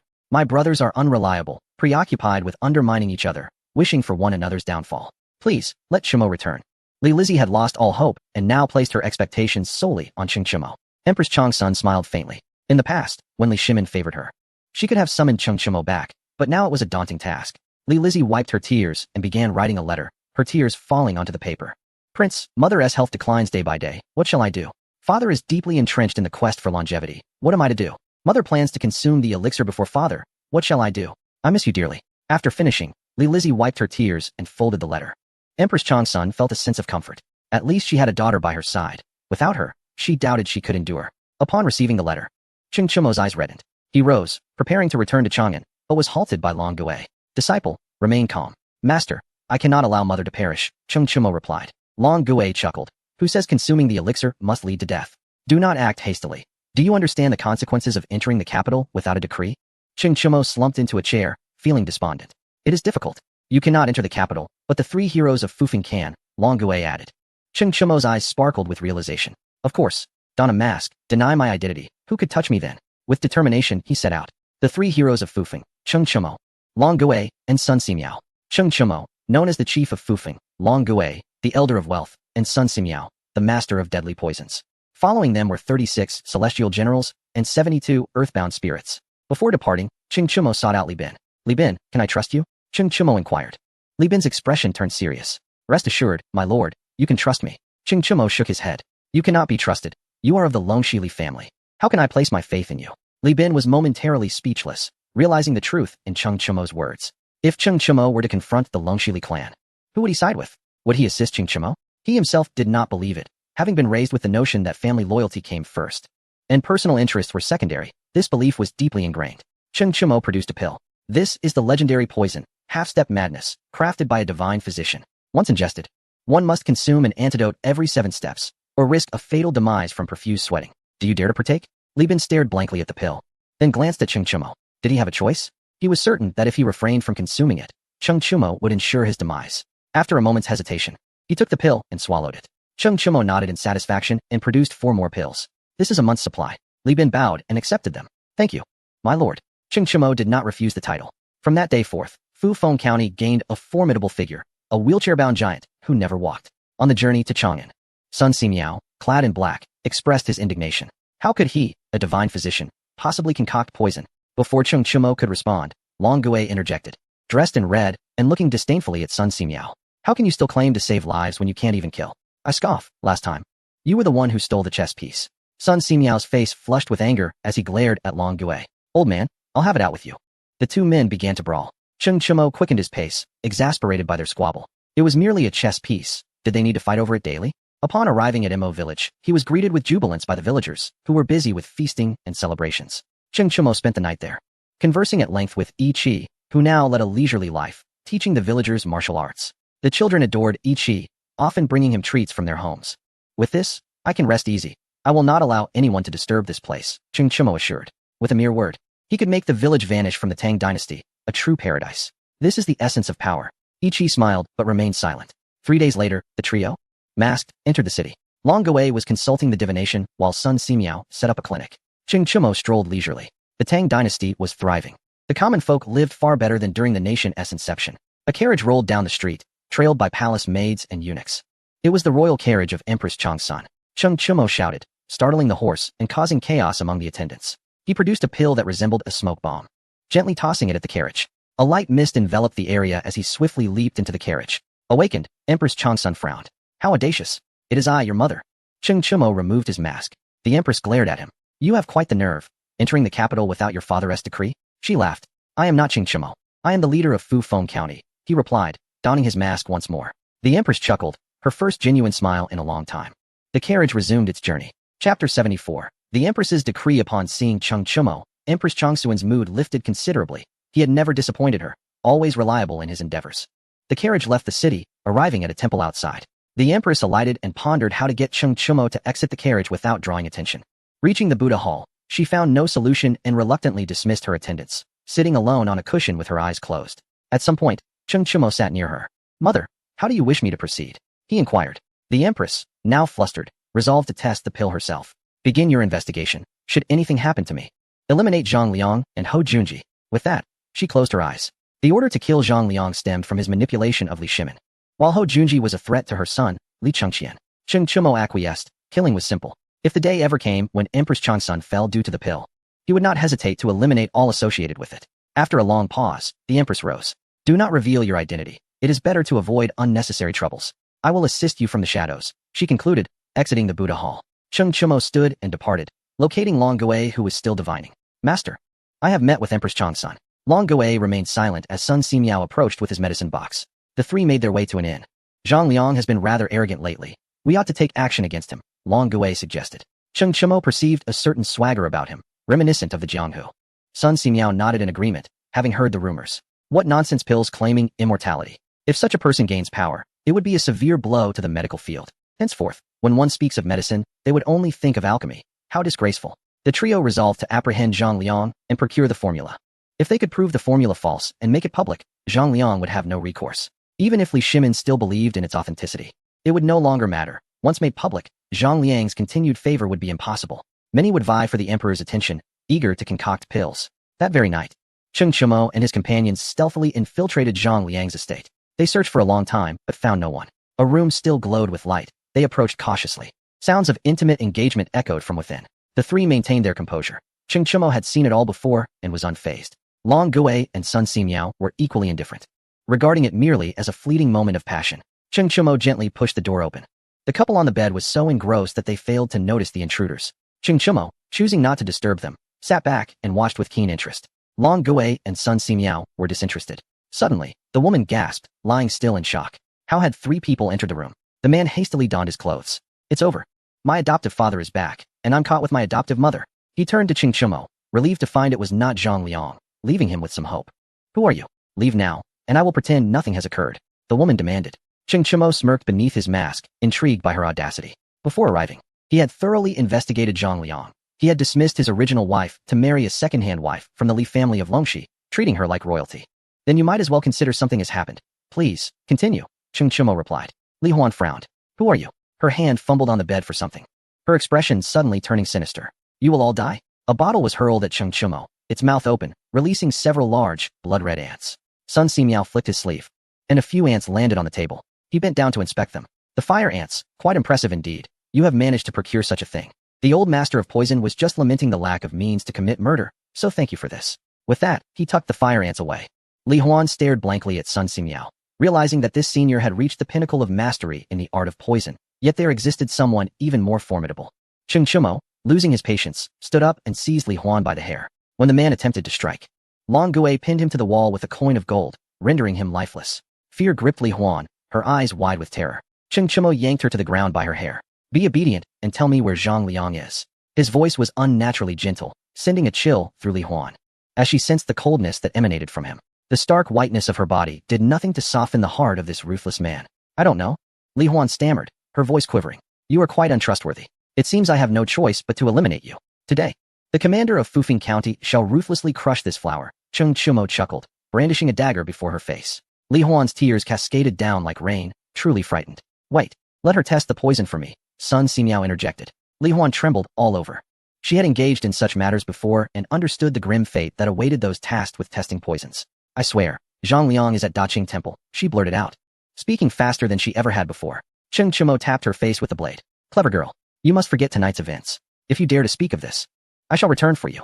The death of Zhang Liang's adopted son was inconsequential, but Li Huan, being of the Longxi Li clan, was another matter. Long Gui pried the gold coin from the wall, and the three departed. Li Huan curled up in a corner, trembling. "Do not fear, mother, we have arrived," called Zhang Liang's adopted sons as they rushed into the room. Li Huan hastily donned her clothes. Xiaoqi harbored ill intentions towards me, but thankfully, 3 gallant heroes came to my rescue. She dared not betray Qing Chimo. He was far too ruthless. The most terrifying enemy is not the extent of their power, but the uncertainty of when they might strike. The adopted sons were no fools. The scent in the room spoke volumes. They collectively took action to begin clearing the scene. Qing Chimo and his companions arrived at Daqing Temple, which was ablaze with light, surrounded by countless cloaked figures guarding the premises. Long Gui frowned, recognizing the presence of rogues, individuals with dubious backgrounds, abundant in the Tang dynasty. The 100 Riders, formed by such rogues, were known as the swift and deadly executioners of Li Shimin, tasked with resolving matters beyond the reach of law. The 100 Riders reported only to Li Shimin, their numbers and operations a closely guarded secret. Extremely vigilant, the rogues detected the slightest disturbance caused by Qing Chimo. A swarm of them charged at him. Qing Chimo no longer concealed himself. As the commander of Fufeng County, he could not show weakness. The trio rose to their feet, and a coin of gold was flung to create an opening in the stone. "Stop!" commanded a cloaked figure wearing a golden mask, halting the rogues. Approaching Long Gui, the masked man clasped his hands in greeting. "We are here to guard this place. May I inquire as to your purpose in visiting?" The masked man had his own considerations. It was better to avoid conflict and prioritize the protection of the temple. "Of course, we came to pray," Qing Chimo replied, unwilling to foolishly divulge their search for Zhang Liang. Anyone daring to harm Zhang Liang would prompt Li Shimin to unleash the 100 Riders in a frenzied pursuit. The masked man shook his head with a smile. "That will not do. Please visit another temple." In truth, the masked man was reluctant to engage with Long Gui, having witnessed his fearsome combat prowess in a prior encounter. "That is unacceptable. We must pray at Daqing Temple. Visiting another temple would be a headache," Qing Chimo insisted. Refusing to yield, the cloaked figure drew his weapon. "Master, do not kill," Qing Chimo shouted as he charged at the masked man. To everyone's astonishment, Qing Chimo had encountered an adversary whose combat skills were on par with his own, resulting in an evenly matched exchange. Long Gui stepped forward as the rogues surged towards him. Following Qing Chimo's orders, Long Gui refrained from delivering fatal blows. In an instant, golden flashes illuminated the scene, and those struck fell incapacitated, unable to rise, their faces filled with fear. "Who is this person?" The masked man pondered, shaken. "Summon reinforcements," he shouted. A rogue produced a bamboo tube and fired it into the sky, creating a loud explosion. The temple echoed with the sound of hurried footsteps as 8 more masked figures, accompanied by hundreds of rogues, charged forth. Long Gui's expression turned grave. They could not afford to linger. Without the need for instruction, Qing Chimo delivered a powerful punch that sent the masked man retreating before returning to Long Gui's side. Sun Simiao stepped forward, producing a packet of medicinal powder, which he scattered on the ground. "Do not cross this powder. The consequences will be yours alone." The trio turned to depart, but the 8 masked men, unwilling to concede, pursued them.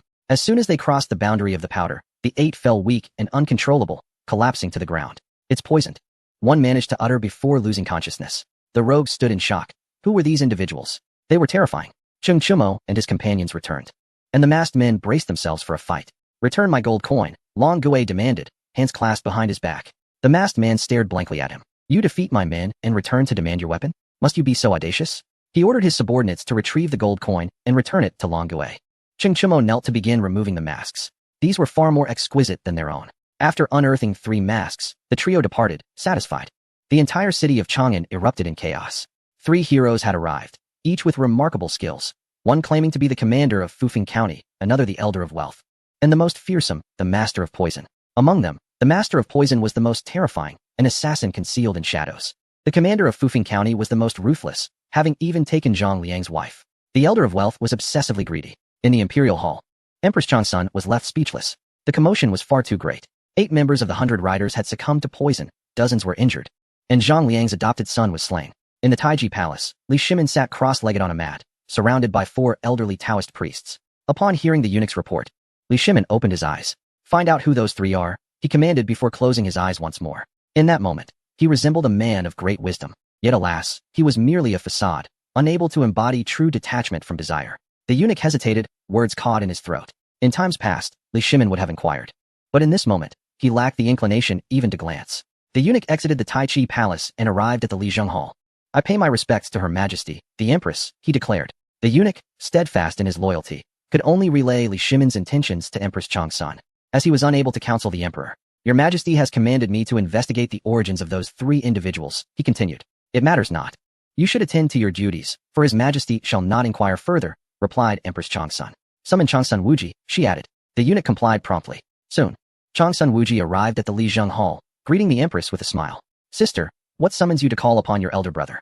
He asked. The Empress, maintaining a composed demeanor, regarded him coolly, sighing inwardly. What fate awaited the Changsun family should they persist in this manner? Did her brother truly believe he could navigate the intricacies of court politics? Did he think that the noble families, who wielded power without bloodshed, were mere decorations? The internal strife within these families was burgeoning. They simply had no time to spare for him. Do you not tire of straddling two boats? Empress Changsun admonished. Where shall the Changsun family find its path? She spoke earnestly, wishing her brother would withdraw while he still could. Changsun Wuji appeared indifferent, confident in the trust bestowed upon him by Li Shimin, which he deemed sufficient. As for the future of the Changsun family, he had grander plans. Sister, why not marry Li Ji to the lovely Li Juan? With Li Juan, the Changsun family will surely thrive and ascend among the noble clans, he suggested. The Empress frowned, incredulous that a mere woman could elevate them among the elite. What a foolish jest. My initial proposal to wed Li Juan into the Changsun family was to ensure our safety, not to secure nobility with such ease. One must possess wealth for 5 generations to be deemed a noble family. Have you not heard that riches seldom last beyond 3 generations?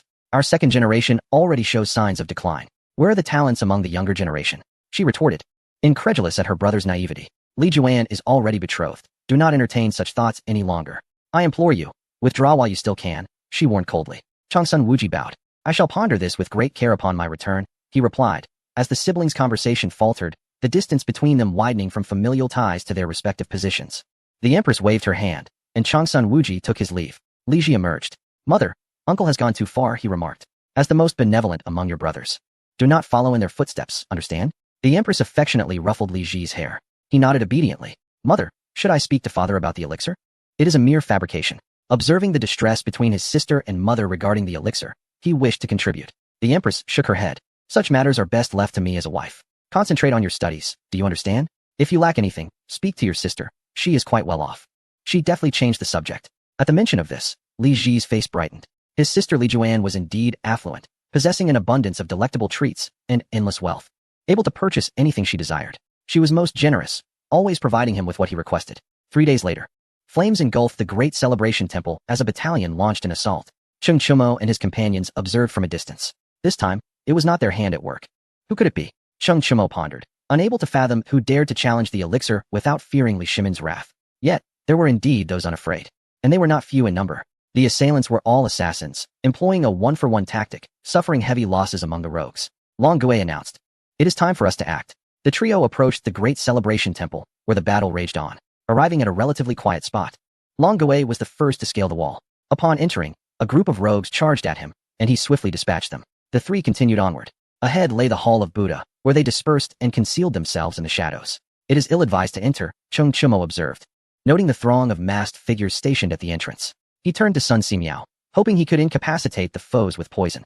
Sun Simiao shook his head, explaining that the environment was not conducive to such tactics. Then let us employ a diversionary tactic, Cheng Chumo suggested. Chapter 76. Do not validate Empress Changsun's position in Li Shimin's heart. With that, Cheng Chumo prepared to charge forth. Long Gui seized him. I shall go, he declared. Concerned for Cheng Chumo's safety, a single masked figure was manageable, but dozens were beyond his capabilities. Long Gui then dashed out. The masked figures reacted swiftly, dividing into 9 to confront him. Long Gui refrained from using his golden knife coin, knowing he would not retrieve it this time. He cast a handful of copper coins, which struck true, injuring several of the 9 in varying degrees. Yet, another 9 emerged to join the fray. 18 against 1, Long Gui fought valiantly, excelling in both ranged and close combat. As another 9 surged forth, Long Gui hurled his golden knife coin, realizing he could no longer afford to hold back.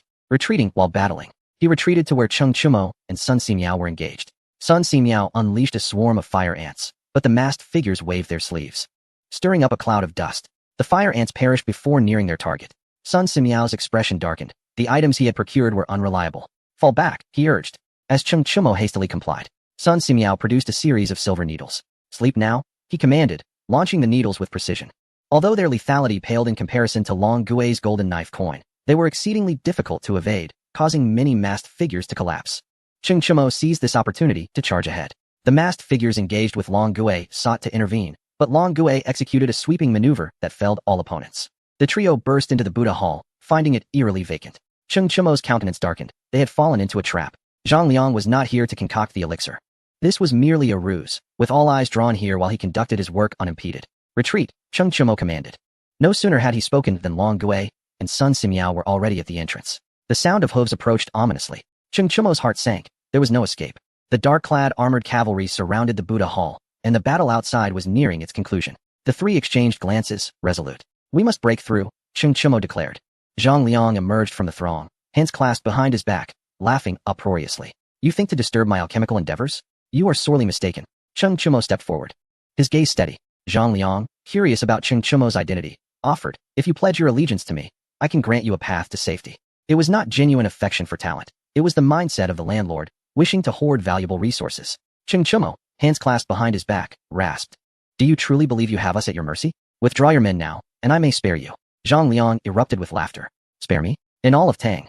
Who dares to touch me? What of Fang Xianling? He is busy soothing children at home. And what of Qing Yaojing? He feigns illness to avoid court. What of Wei Zheng? A single slap nearly ended him. A jest. Since you seek death, I shall oblige. With a wave of his hand, the armored cavalry charged forth. Cheng Chumo inhaled deeply. It is time to strive with all one's might. The Empress has decreed that no one shall engage in combat within the sacred grounds of the Buddhist temple. Those who disobey shall face execution. A palace maid proclaimed this edict. The armored warriors dismounted and knelt on one knee, ceasing all movement. Zhang Liang's expression darkened, yet he found himself powerless. He bowed to receive the decree, but the maid ignored him, directing her attention to Cheng Chumo. You all must leave at once. This is not a place for your frivolities. The maid, a close attendant of Empress Changsun, was resolute. Cheng Chumo suppressed a laugh, realizing how naive he had been to think his mother would not assist him. He walked away with his hands clasped behind his back. Zhang Liang, several times on the verge of acting, restrained himself, watching as the trio vanished into the night. The maid departed, holding the edict, completely disregarding Zhang Liang. This was the directive of Empress Changsun. Zhang Liang felt a deep sense of injustice as he made his way to the Taiji Palace. Upon seeing Li Shimin, he bowed respectfully. Your Majesty, I have apprehended those three individuals, but the Empress ordered their release. Li Shimin opened his eyes and regarded Zhang Liang with an icy stare. Though longevity is indeed vital, the Guanyin maid is equally important. Zhang Liang quickly bowed again. Your Majesty, I meant to say that I should not have laid an ambush at Dawn Temple. Li Shimin remained silent, and beads of sweat formed on Zhang Liang's forehead. He silently chastised himself for daring to report on Empress Changsun. That was tantamount to courting death. How goes your alchemical work? Li Shimin asked, closing his eyes. I am still missing one final herb. Zhang Liang wiped the cold sweat from his brow and replied, what is lacking? Li Shimin's voice was cold and tinged with impatience. Zhang Liang understood that the emperor was displeased with the time he had taken. The 1,000-year-old Ganoderma, he stated. Li Shimin nodded slightly. Indeed. Acquiring such a rare herb was no simple task, yet not entirely impossible. Zhang Liang's efficiency was lacking. I care not how you achieve it, but you must procure the 1,000-year-old Ganoderma within a month. Consider the consequences if you fail. A shiver coursed through Zhang Liang's body. His current standing was entirely due to Li Shimin's favor. Without it, he wondered what fate awaited him. I shall obey your command, he declared as he departed the Taiji Palace, while Li Shimin rose and entered the Hall of Governance. Inside, Empress Changsun was lost in thought, staring blankly at her embroidery. Her heart not in it. Upon seeing Li Shimin, she quickly wiped her eyes and forced a smile. Erlang has arrived. Li Shimin's heart trembled as he noticed a tear at the corner of her eye. He swiftly crossed the distance to her, wrapping her in his arms. I feel for the Guanyin maid, he said apologetically. Empress Changsun quietly nestled against Li Shimin, her arms encircling his waist, her eyes brimming with sorrow. Erlang, have you perfected the elixir? She asked, her voice trembling. We are still missing the 1,000-year-old Ganoderma. Once it is complete, we shall achieve eternal life together. Li Shimin's voice brimmed with excitement, as if he were a husband returning home with great wealth, eager for his wife's praise. Yes, but I wish to partake first. My health is not as robust as yours, if you would allow it? Empress Changsun implored. Haha, very well. The Guanyin maid shall have her share first. And I shall follow suit, Li Shimin replied without hesitation. Empress Changsun smiled blissfully, knowing that being granted the first taste of the elixir signified her esteemed place in Li Shimin's heart. She nuzzled against him. Let us agree on this, she said adorably, her charm radiating in that moment. Li Shimin, in high spirits, took her hand as they exited the hall to admire the night sky. Empress Changsun gazed intently at Li Shimin's face, as if imprinting it in her heart, unable to look away. Erlang, should I depart before you? Promise me you will care for our children, she whispered softly. Cough, cough. She began to cough after speaking, prompting Li Shimin to quickly embrace her, gently patting her back. Do not speak such foolishness. With the elixir, we need not fear, he reassured her. Empress Changsun insisted, her voice sweetly pleading, promise me first. Li Shimin felt his heart melt. Haha, very well, I shall heed the Guanyin maid's wishes. He laughed heartily. Empress Changsun fell silent, savoring the tranquility of the moment. As dawn broke, explosive news swept through Chang'an. A vast fortune in copper coins was being offered for the 1,000-year-old Ganoderma. Who was making such a demand, old son?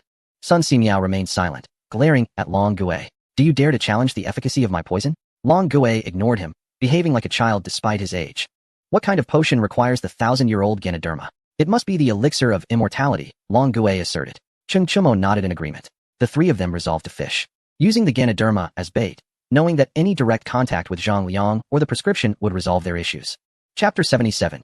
Empress Changsun consumes the elixir. Cheng Chumo and the others descended from the loft. One individual caught Cheng Chumo's attention unexpectedly, reminding him of a saying. If you dare to play with Li Chengqian again, I shall strike you down. This was the first admonition from his father, Cheng Yaojin. Upon his arrival in this time, won't you come and sit? Li Chengqian asked, appearing burdened with thoughts. Go ahead, Long Gue replied. Long Gue and Sun Simiao departed first, confident they could resolve the matter of selling the Ganoderma. Cheng Chumo took a seat beside Li Chengqian. I understand why you maintain your distance from me. Is it truly necessary? The court is as treacherous as the underworld. Can you truly remain uninvolved? Li Chengqian spoke, his voice tinged with bitterness. Once close friends, their bond had frayed since Li Tai had openly competed against him, resulting in Cheng Chumo's withdrawal. The two had scarcely exchanged words in recent years. Today, Li Chengqian sought out Cheng Chumo because he could no longer endure the pressure. The aristocracy sided with Li Tai, while his uncle, Changsun Wuji, adopted a noncommittal stance, leaving Li Chengqian deeply unsettled. The Cheng family cannot partake in the struggle among the princes, Cheng Chumo replied quietly. Haha, I shall accompany you. Today, I simply wish to drink with you, Li Chengqian exclaimed, laughing heartily. Cheng Chumo inclined his head slightly. You are the sovereign, and I am but a subject. I have matters to attend to, so I must take my leave. He departed with a sense of nonchalance, not due to a lack of desire to drink with Li Chengqian, but because he was fearful. In his past life, he had been a soldier, surrounded by brothers. Yet, as they perished, he alone survived, bearing a lifelong anguish that haunted him awake at night. If given the choice, he would prefer to die alongside his brothers. Dying may be easy, but living is arduous. Cheng Chumo caught up with Long Gue and Sun Simiao, who did not inquire about Li Chengqian's visit. The trio boldly approached Zhang Liang's residence. We possess the 1,000-year-old Ganoderma, Cheng Chumo announced to the household servant. The servant hurried to relay the message. Upon hearing the news, Zhang Liang rushed out to greet them, momentarily taken aback.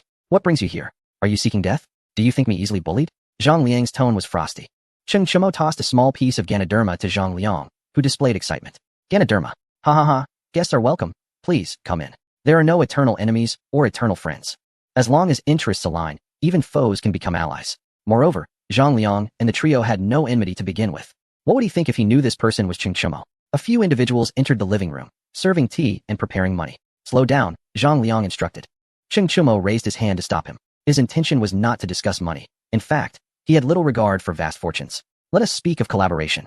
Money is of no concern to me. I have no interest in your trifling sums, Cheng Chumo declared. Zhang Liang felt a surge of alarm.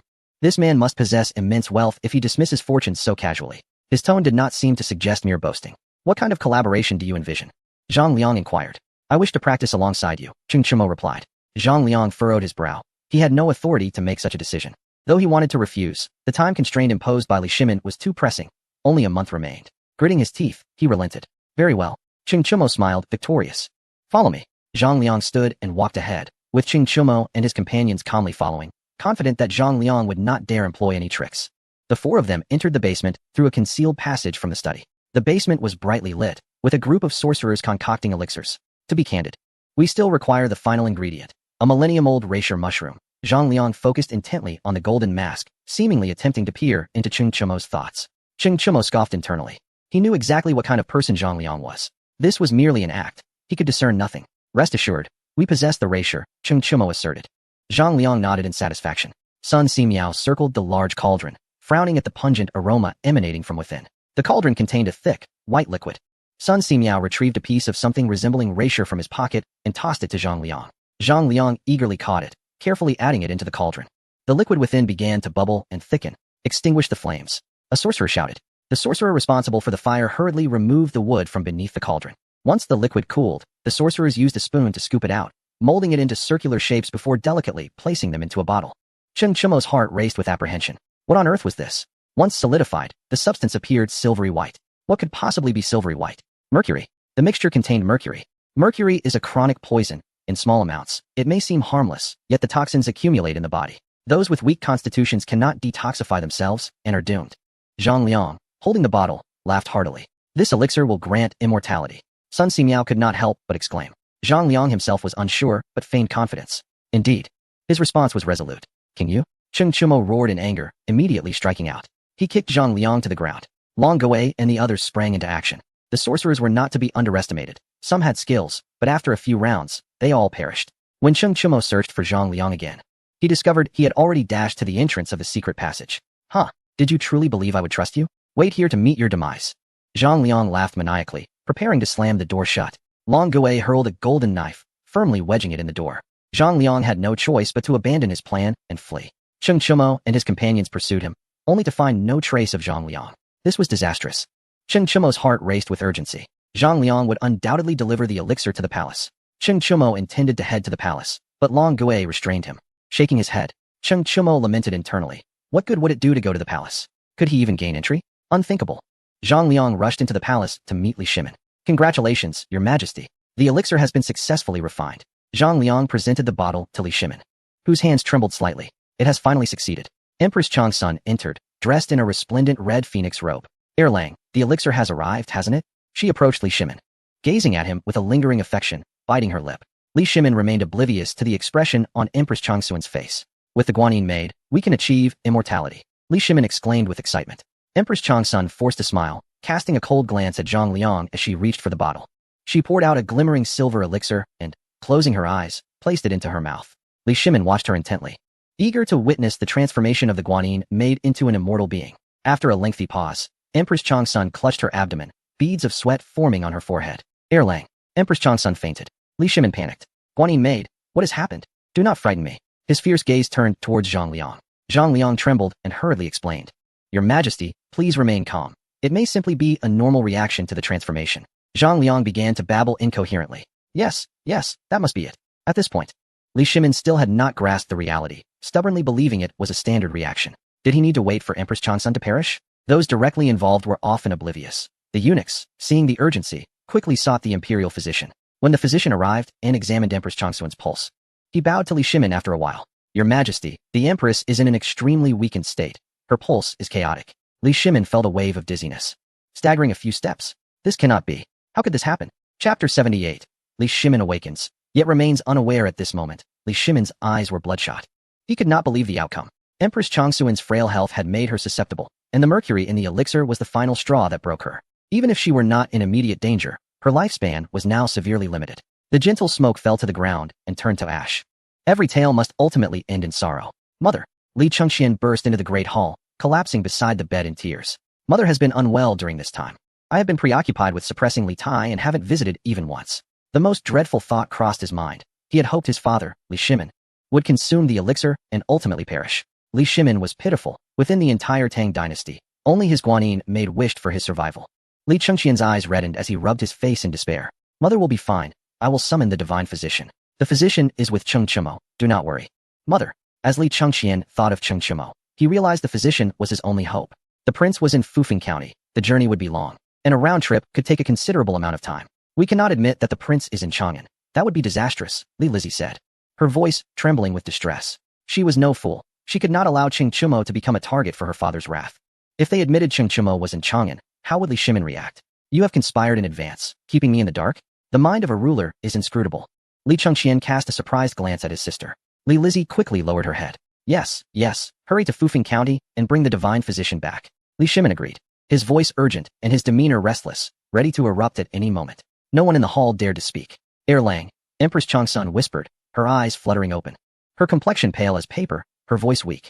Upon hearing the Guanyin maid's voice, Li Shimin was filled with joy, sitting beside the bed and grasping Empress Changsun's hand. Li Shimin felt a surge of panic for the first time in his life, surrounded by the 100,000 troops of Wang Shichong. Yet at this moment, he was truly unsettled. Guanyin maid, I am here. Do not fear, he reassured her. Empress Changsun desired to caress Li Shimin's face, and sensing her intention, he took her hand and placed it upon his cheek. A smile blossomed on Changsun's face. She was acutely aware of her own condition and had no desire to go elsewhere, only wishing to remain by Li Shimin's side, alongside her children. Erlang, I shall not leave. The Jingdeng Hall is my home, she declared. Li Shimin's heart quivered. He could not allow his first wife to perish. We shall proceed to Fufeng County, he commanded with urgency. This was the most prudent course of action. He would take Empress Changsun for treatment without delay. With swift horses, they arrived within a day. However, if he were to send a message for Cheng Chumo to enter the capital, it would take another day. Father, you must not. Li Chengqian protested. Li Shimin cast a fierce glance at Li Chengqian, his eyes glinting with a deadly resolve. Who dared impede his efforts to save the Guanyin maid was courting death. Chang'an cannot be without its emperor, Li Chengqian continued, emboldened in this moment. At this juncture, only he dared voice such words. Anyone else might find themselves in peril. Gao Ming is right. Erlang, you cannot leave Chang'an. Empress Changsuan's voice was weak yet firm. Li Shimin understood the gravity of the situation. He truly could not abandon Chang'an. During this period, he had dismissed many loyal ministers. And all the old vassals of Wagong had been exiled. Leaving Chang'an now would undoubtedly invite turmoil. He turned to Li Chengqian, Gao Ming. You shall take your mother to Fufeng County. We shall depart immediately, he added resolutely. Li Chengqian nodded in agreement. A four-wheeled carriage slowly entered the palace. Li Shimin carefully lifted Empress Changsun into the carriage. Guanyin maid, do not worry, all will be well. Consider this an outing to refresh your spirits, he said, forcing a smile. Empress Changsun nodded with a smile. A few coughs escaped her, prompting Li Shimin to urge her to remain silent. As the carriage departed the palace, Li Shimin's gaze hardened, a cruel smile curling upon his lips. Bring Zhang Liang to me, he commanded. Zhang Liang was brought forth, visibly terrified, murmuring about where things had gone awry. The Lingji must be the issue. He lamented, sobbing, Your Majesty, it must be the Lingji that is flawed. The prescription is surely without fault. Li Shimin scoffed coldly. Even at this juncture, Zhang Liang sought to find a scapegoat. Your Majesty, consider this. If the elixir were poisonous, why would the alchemist be unharmed? Why am I unharmed? The Lingji must be counterfeit, Zhang Liang continued. Li Shimin frowned. Could it truly be the Lingji? He found himself inclined to believe it. He wished to investigate further. This matter had tarnished his reputation for wisdom. You shall secretly concoct elixirs. Ensure no one is aware. Li Shimin commanded coldly. Zhang Liang eagerly acquiesced. After his departure, Li Shimin was filled with unease, beginning to doubt the elixir. Empress Changsuan's condition left him no room for hesitation. Summon Wei Zhong, Fang Xianling, and Cheng Yaojin to the palace, Li Shimin ordered. The eunuch responded affirmatively. The three arrived at the Taiji Palace. Do you possess any evidence to prove the elixir is a sham? Li Shimin inquired directly, not mincing words. There was no need for subterfuge among them. Fang Xianling shook his head. Cheng Yaojin followed suit. Your Majesty, you are mistaken. The Empress has tested the poison herself. Is there any evidence more compelling than this? Wei Zhong retorted, his face filled with indignation, wishing he could confront Li Shimin directly. Li Shimin's heart trembled. Indeed. With Empress Changsun in such a state, what evidence could be more damning? Zhang Liang claimed the Lingji was not authentic. Could Zhang Liang truly not discern the Lingji? Were the sorcerers also incapable of distinguishing it? Li Shimin's fury ignited. Zhang Liang was courting death. Issue an edict. Zhang Liang shall be exterminated along with his 9 clans. He declared. Your Majesty, hold on. Fang Xianling interjected, bowing deeply. Li Shimin turned to Fang Xianling, his most trusted advisor among the old ministers of the Qin Wangfu. What excuse shall we use to execute Zhang Liang? Fang Xianling queried. Li Shimin paused, pondering. Indeed, what excuse could be crafted? Because he assisted in concocting the elixir? Such a rationale would only invite ridicule upon him. As the populace would say, Li Shimin was foolish enough to believe in the elixir. They would accuse him of betraying his own interests. Zhang Liang's alchemical practices had been conducted in secrecy. The ministers were feigning ignorance, and should this be exposed, the consequences would be dire. Li Shimin's reputation as a sage ruler would be irrevocably tarnished. Thus, they needed to deliberate further. Zhang Liang has 500 loyal followers. Wei Jing noted. Conduct a discreet investigation into Zhang Liang, Li Shimin instructed. The three acknowledged his command. They were reinstated to their former positions. Empress Changsun had already departed Chang'an. The 6 guards of the Eastern Palace were tasked with her protection. Within the carriage, Sun Simiao was attending to Empress Changsuan's pulse. After a while, he remarked, Your Majesty, your fate is indeed unfortunate, yet it is fortunate that I am here. Cheng Chumo's expression darkened, even at this moment. Sun Simiao continued to boast. I added wood shavings to the elixir, he said with pride, having secretly introduced them when he provided Zhang Liang with the Lingji. Once the wood shavings dissolve, they resemble flour and possess adhesive properties. The presence of wood shavings in the elixir makes it exceedingly difficult to digest, which explains Empress Changsuan's abdominal pain after consuming it. The others stared at Sun Simiao in shock. What is wrong with the Empress's condition? Li Lizzie inquired. Sun Simiao shook his head, explaining, the Empress's health was already poor. The mercury from the elixir entering her body would certainly lead to symptoms. That trace of mercury is easily eliminated. With a diet rich in vegetables for a few months, it will naturally be expelled. Chapter 79. A word of death. Since there is no issue, let us return to the palace, Empress Changsun stated, her face adorned with joy. Thinking she was spared from death. Quickly return and inform Erlang of this news. Cheng Chimo disagreed. Your Majesty, what if you return and inform father that he must consume the elixir again? Will you also partake? Li Lizzie nodded gravely beside him. It cannot be consumed again. This time it was with the consort. Who shall it be next? You must stay with me. I will assist in restoring your health, Sun Simiao insisted. Handing Li Lizzie a pouch of medicinal powder. Have your mother take this. Sun Simiao exited the carriage, followed by Cheng Chimo. After Empress Changsun consumed the medicine, Her face flushed, and her stomach grumbled. She needed to relieve herself. The procession paused for half an hour before continuing onward. Cheng Chumo, wearing a mask, rode beside Li Chengxian. It has been a long time since it has been this leisurely. How is the Empress's health? Li Chengxian asked with a smile. It requires gradual adjustment, Cheng Chumo replied. The two fell into silence, their words dwindling. The Empress requests your presence, one of Empress Changxuan's close maids said. Her gaze towards Cheng Chumo filled with admiration and gratitude. Cheng Chumo looked at her, causing her to hastily lower her head. He approached the carriage. Chumo, do you think your father will attempt to concoct elixirs once more? Empress Changxun asked, her face marred with worry. He will, Cheng Chumo replied. It is akin to urging a gambler to abandon their vice. Even without hands, he would resort to licking the cards with his tongue. Empress Changxun felt a profound weariness. The word kill hung in the air, icy and chilling. She drew the curtains, silencing her voice. Yes, Cheng Chumo and the others departed from the ranks. A day later, the special forces and Long Zhan arrived in Chang'an, at the estate of Zhang Liang. At this moment, he resembled an ant on a hot pan, feeling restless. I cannot meet my end in such an incomprehensible manner. I must fight. Zhang Liang steeled himself, resolving to flee. With Fang Xianling and others reinstated, he anticipated his own fate. 500 loyal sons assembled. Li Huan's expression was complex. It was she who proposed the alchemy, and only she knew the reason behind it. Once, there existed a perfect love, but the family, in a bid to win over Zhang Liang, caused her husband's demise. The body of her husband was still warm when the family married her off to Zhang Liang. In retaliation, she adorned Zhang Liang with countless green hats, involving his friends, his adopted sons, and even his own son. Yet, this was not enough. Zhang Liang was destined to die, and others would follow, namely the Li family of Longxi. After Zhang Liang instructed his adopted sons, Li Huan approached him with a smile. I have been unfaithful with your son. I have slept with your friend thrice. And I have been with 37 of your adopted sons. They are all superior to you. Ha ha ha. Li Huan laughed maniacally, bordering on madness. You lunatic. It is because of you that I am in this predicament, Zhang Liang retorted, striking her forcefully. In a moment, her delicate face was swollen and blood trickled from her lips. With a sorrowful smile, she said, You deserve this. Why did you choose me? With so many women in the family waiting in their chambers, why me? Li Huan shouted in a frenzy, revisiting old wounds that bled her heart. Zhang Liang ignored her insanity. He needed to seek assistance from the Li family of Longxi to escape, as they wielded influence in Fufeng County. Once he left the three auxiliaries, the world would be his oyster. Zhang Liang departed the estate. Li Huan collapsed in the courtyard, laughing hysterically until tears streamed down her face. At the Li household, the head of the family, Li Jia, received Zhang Liang. After Zhang Liang finished speaking, Li Jia fell into silence. Though he was from a different branch of the family than Li Huan, the survival of the Li family was at stake, and he had to set aside familial grudges to assist Zhang Liang. I will write to Li Bin of Fufeng County. Whether you can escape Chang'an will depend on your capabilities, Li Jia declared. Zhang Liang expressed his gratitude, confident in his ability to survive and leave Chang'an. After leaving the Li residence, Zhang Liang did not return to his estate, but visited several noble households under the pretense of purchasing medicine. He needed someone to distract the 100 riders. As long as the 100 riders did not act, he was certain no one would dare to impede him. However, he was met with disappointment. No one was willing to see him. At this juncture, encountering Zhang Liang was akin to courting death.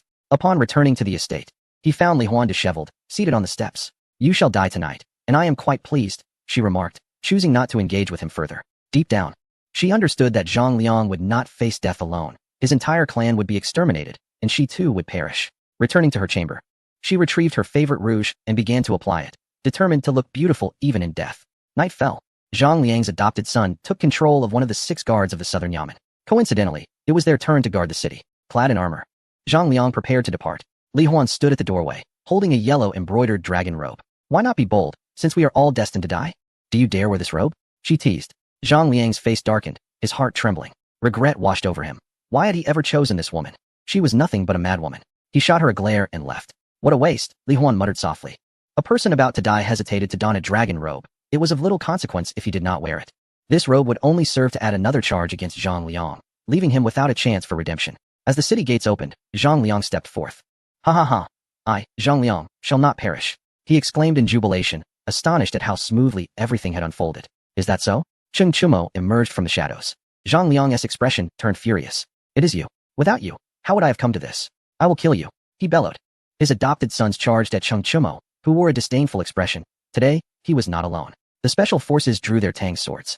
Cheng Chumo and Zhang Liang locked eyes across the battlefield. With a swift motion, Cheng Chumo unsheathed a bronze sword. Zhang Liang's gaze burned with fury. Cheng Chumo. He seethed, recognizing the blade. Cheng Chumo charged toward Zhang Liang. In response, Zhang Liang mounted his horse and fled, frantically whipping the reins as if to drive the beast to its limits. Cheng Chimo did not pursue but instead engaged in a massacre alongside the special forces.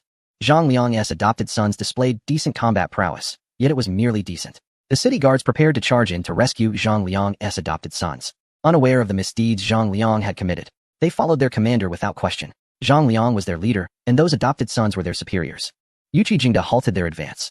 Remain in position. Any movement will be met with merciless execution. While Yuqi Jingda did not directly command them, his prestige was immense. The soldiers retreated to their posts to continue guarding the city.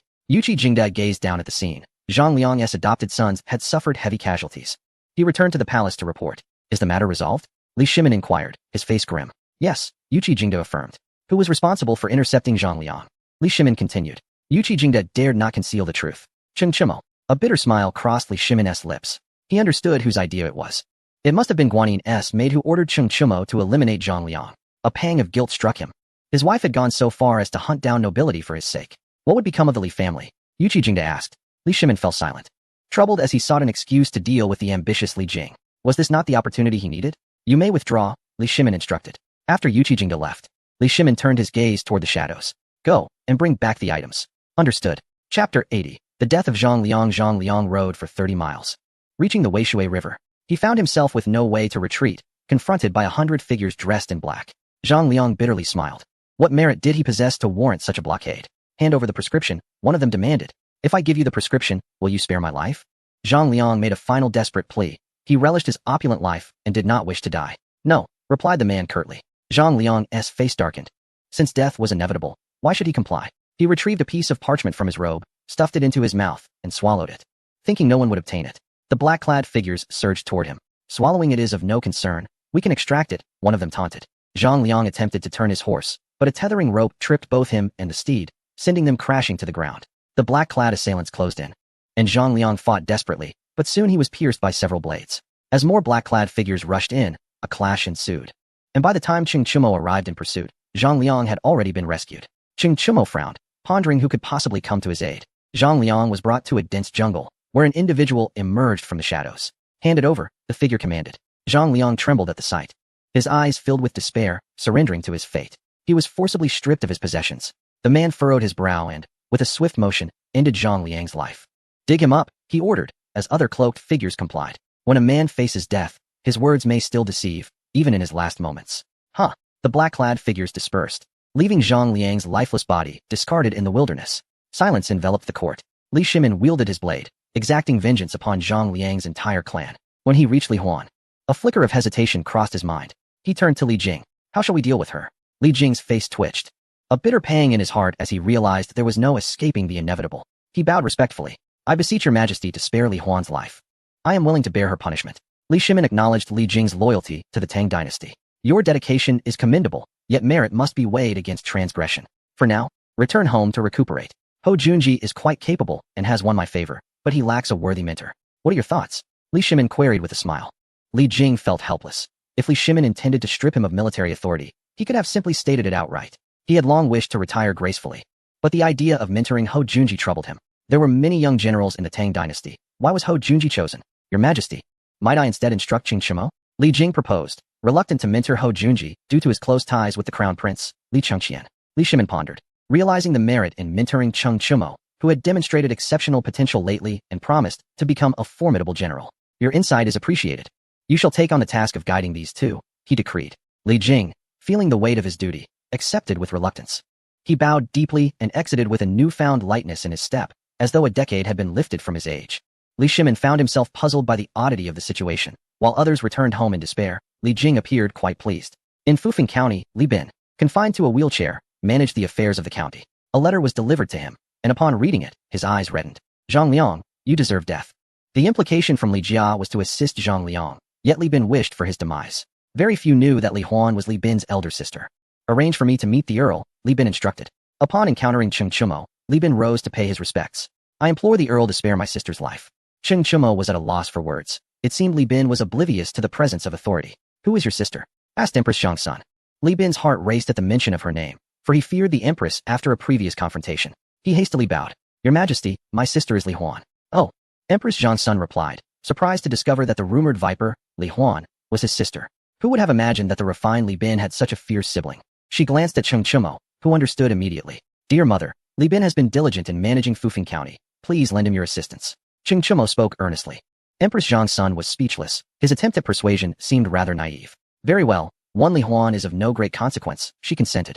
Li Bin expressed his gratitude and bowed again before departing. Empress Zhang's son shot Qing Chumo a disapproving glance. You refuse to study, yet you excel at this farce.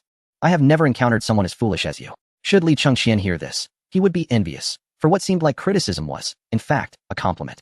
Qing Chumo scratched his head. With mother around, I require no such tactics. It must be said that Qing Chumo's subtle charm greatly pleased Empress Zhang's son. Your flattery is sweet. Assist me in walking. Of course. A maid aided Empress Zhang's son as they stepped outside. Long Gui was meditating. Mr. Long, Empress Zhang's son greeted. Long Gui opened his eyes and nodded, foregoing the customary bow. Empress Zhang's son was unbothered. A person of his caliber was entitled to maintain his dignity. How does the Tang dynasty compare to other eras? She inquired. Long Gui contemplated. The Tang dynasty exhibits signs of prosperity, yet he hesitated, sensing the subsequent words might be unwelcome. Empress Zhang's son pressed further. Long Gui responded candidly. The women of the Tang dynasty are somewhat restless. In the distance, Qing Chumo felt a chill run down his spine. Truly, his master was astute. The precedent was set by Wu Zetian, who emulated Empress Zhang's son and seized power, followed by princesses exerting pressure on emperors. In essence, the ambition of royal women knows no bounds, tracing back to Empress Zhang's son. Had she not initiated the trend of courtly interference, subsequent events might never have unfolded. After speaking, Long Gui departed, leaving Empress Zhang's son in deep thought. Throughout the years, she had focused solely on ensuring her son became a legendary emperor, yet her own influence had grown to rival Li Shimin's. The aristocracy dared not overstep, and the powerful refrained from provoking her. What would become of the Tang if Li Shimin were to perish before her? Would Wu Zetian have the opportunity to rise? Certainly not. Empress Zhang's son was a pioneer of women's rights and was willing to become the terminator of such notions for the sake of the Tang dynasty. She beckoned Qing Chumo closer. Do you think I am meddling too much, dear son? Empress Zhang's son inquired. Qing Chumo was unsure how to respond. If he remained passive, Li Shimin could ascend unchecked, yet to intervene would imply political interference. In my youth, someone advised me to avoid unnecessary meddling, he remarked. Empress Zhang's son smiled, understanding his point. This recent illness had imparted a lesson. She was not indispensable. The Tang would endure without her. I shall linger here for a while longer. Let us explore the sights together. Empress Zhang's son decided to distance herself from court politics. She urged her brother to retire gracefully. What about herself? Reflecting on Qing Chumo's words, she realized that some matters were best left ungoverned. Your son pays his respects to you, mother.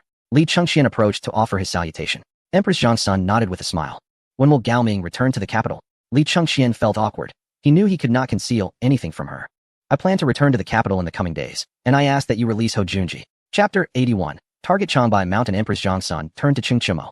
Release Ho Junji. While his actions were improper, it is unbecoming for a nobleman to remain incarcerated. Qing Chumo complied, leading Li Chengxian to the prison. Ho Junji squatted in the corner, emaciated from hunger. Upon seeing Li Chengxian, he rose to pay his respects, maintaining the demeanor befitting a duke. The prison door swung open, and Ho Junji was greeted by the light of day once more. Upon exiting, he glared fiercely at Qing Chumo. We'll see about this. Care for another word? Qing Chumo retorted, pointing a finger at him. Li Chengxian quickly intervened, understanding that this was Qing Chumo's final warning. Should Ho Junji utter another word, he would surely be met with violence. Li Chengxian led Ho Junji away, while Qing Chumo regarded him with disdain. What dares to be so arrogant before him? What does the future as long even mean for him? Can he outmatch himself? Returning to the government office, Empress Changsun and Li Lizzie were engaged in a game. Upon seeing Qing Chumo, Li Lizzie discarded her arrows and rushed over. Have you finished your business, Prince Consort? The adoring look on Empress Changsun's face left her speechless. Indeed, it felt like a day apart was akin to 3 autumns. It was time for their grand wedding. Something is amiss with Xiaoma. Before Qing Chumo could respond, Long Zhan approached. No one bothered about Long Zhan's lack of decorum. It was well known he hailed from the mountains. What is it? Qing Chumo inquired. Long Zhan produced a letter and handed it to Qing Chumo. Upon opening it, he read, Envoys from all nations are coming. Li Chengxian exhibited no hint of excitement. The arrival of foreign envoys meant nothing but flattery towards Li Shimin in exchange for peace. This was no good. We cannot allow them to come.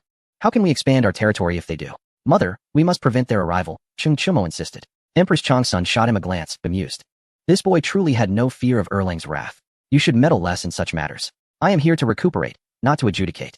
Do not bring such matters to me. Empress Changsun dismissed the issue entirely, indifferent to the outcome. Qing Chumo contemplated for a long while before reaching a decision. Regardless of who comes from Fufeng County, we will intercept them for extortion and give them a sound thrashing. This is how it must be done. We cannot allow Li Shimin to cease his conquests. The strength of the Tang dynasty is seldom seen. If we do not expand our territory now, what purpose do we serve? Li Lizzie gazed at Qing Chumo with admiration. The prince consort is a true hawk. A man should be like this. You are right, Li Lizzie affirmed. Empress Changsun flicked Li Lizzie's forehead. You two should meddle less. Go with your mother to embroider. Li Lizzie stuck out her tongue. And the two ladies departed with their palace maids. Capture every foreigner passing through. Not a single one should be allowed to pass, Cheng Chimo declared. Long Zhan nodded eagerly, relishing the chaos. Cheng Chimo was drawing closer to his demise. In Chang'an, a festive atmosphere reigned, with lanterns and decorations adorning every corner. Yet not a single foreign envoy was to be seen. This perplexed the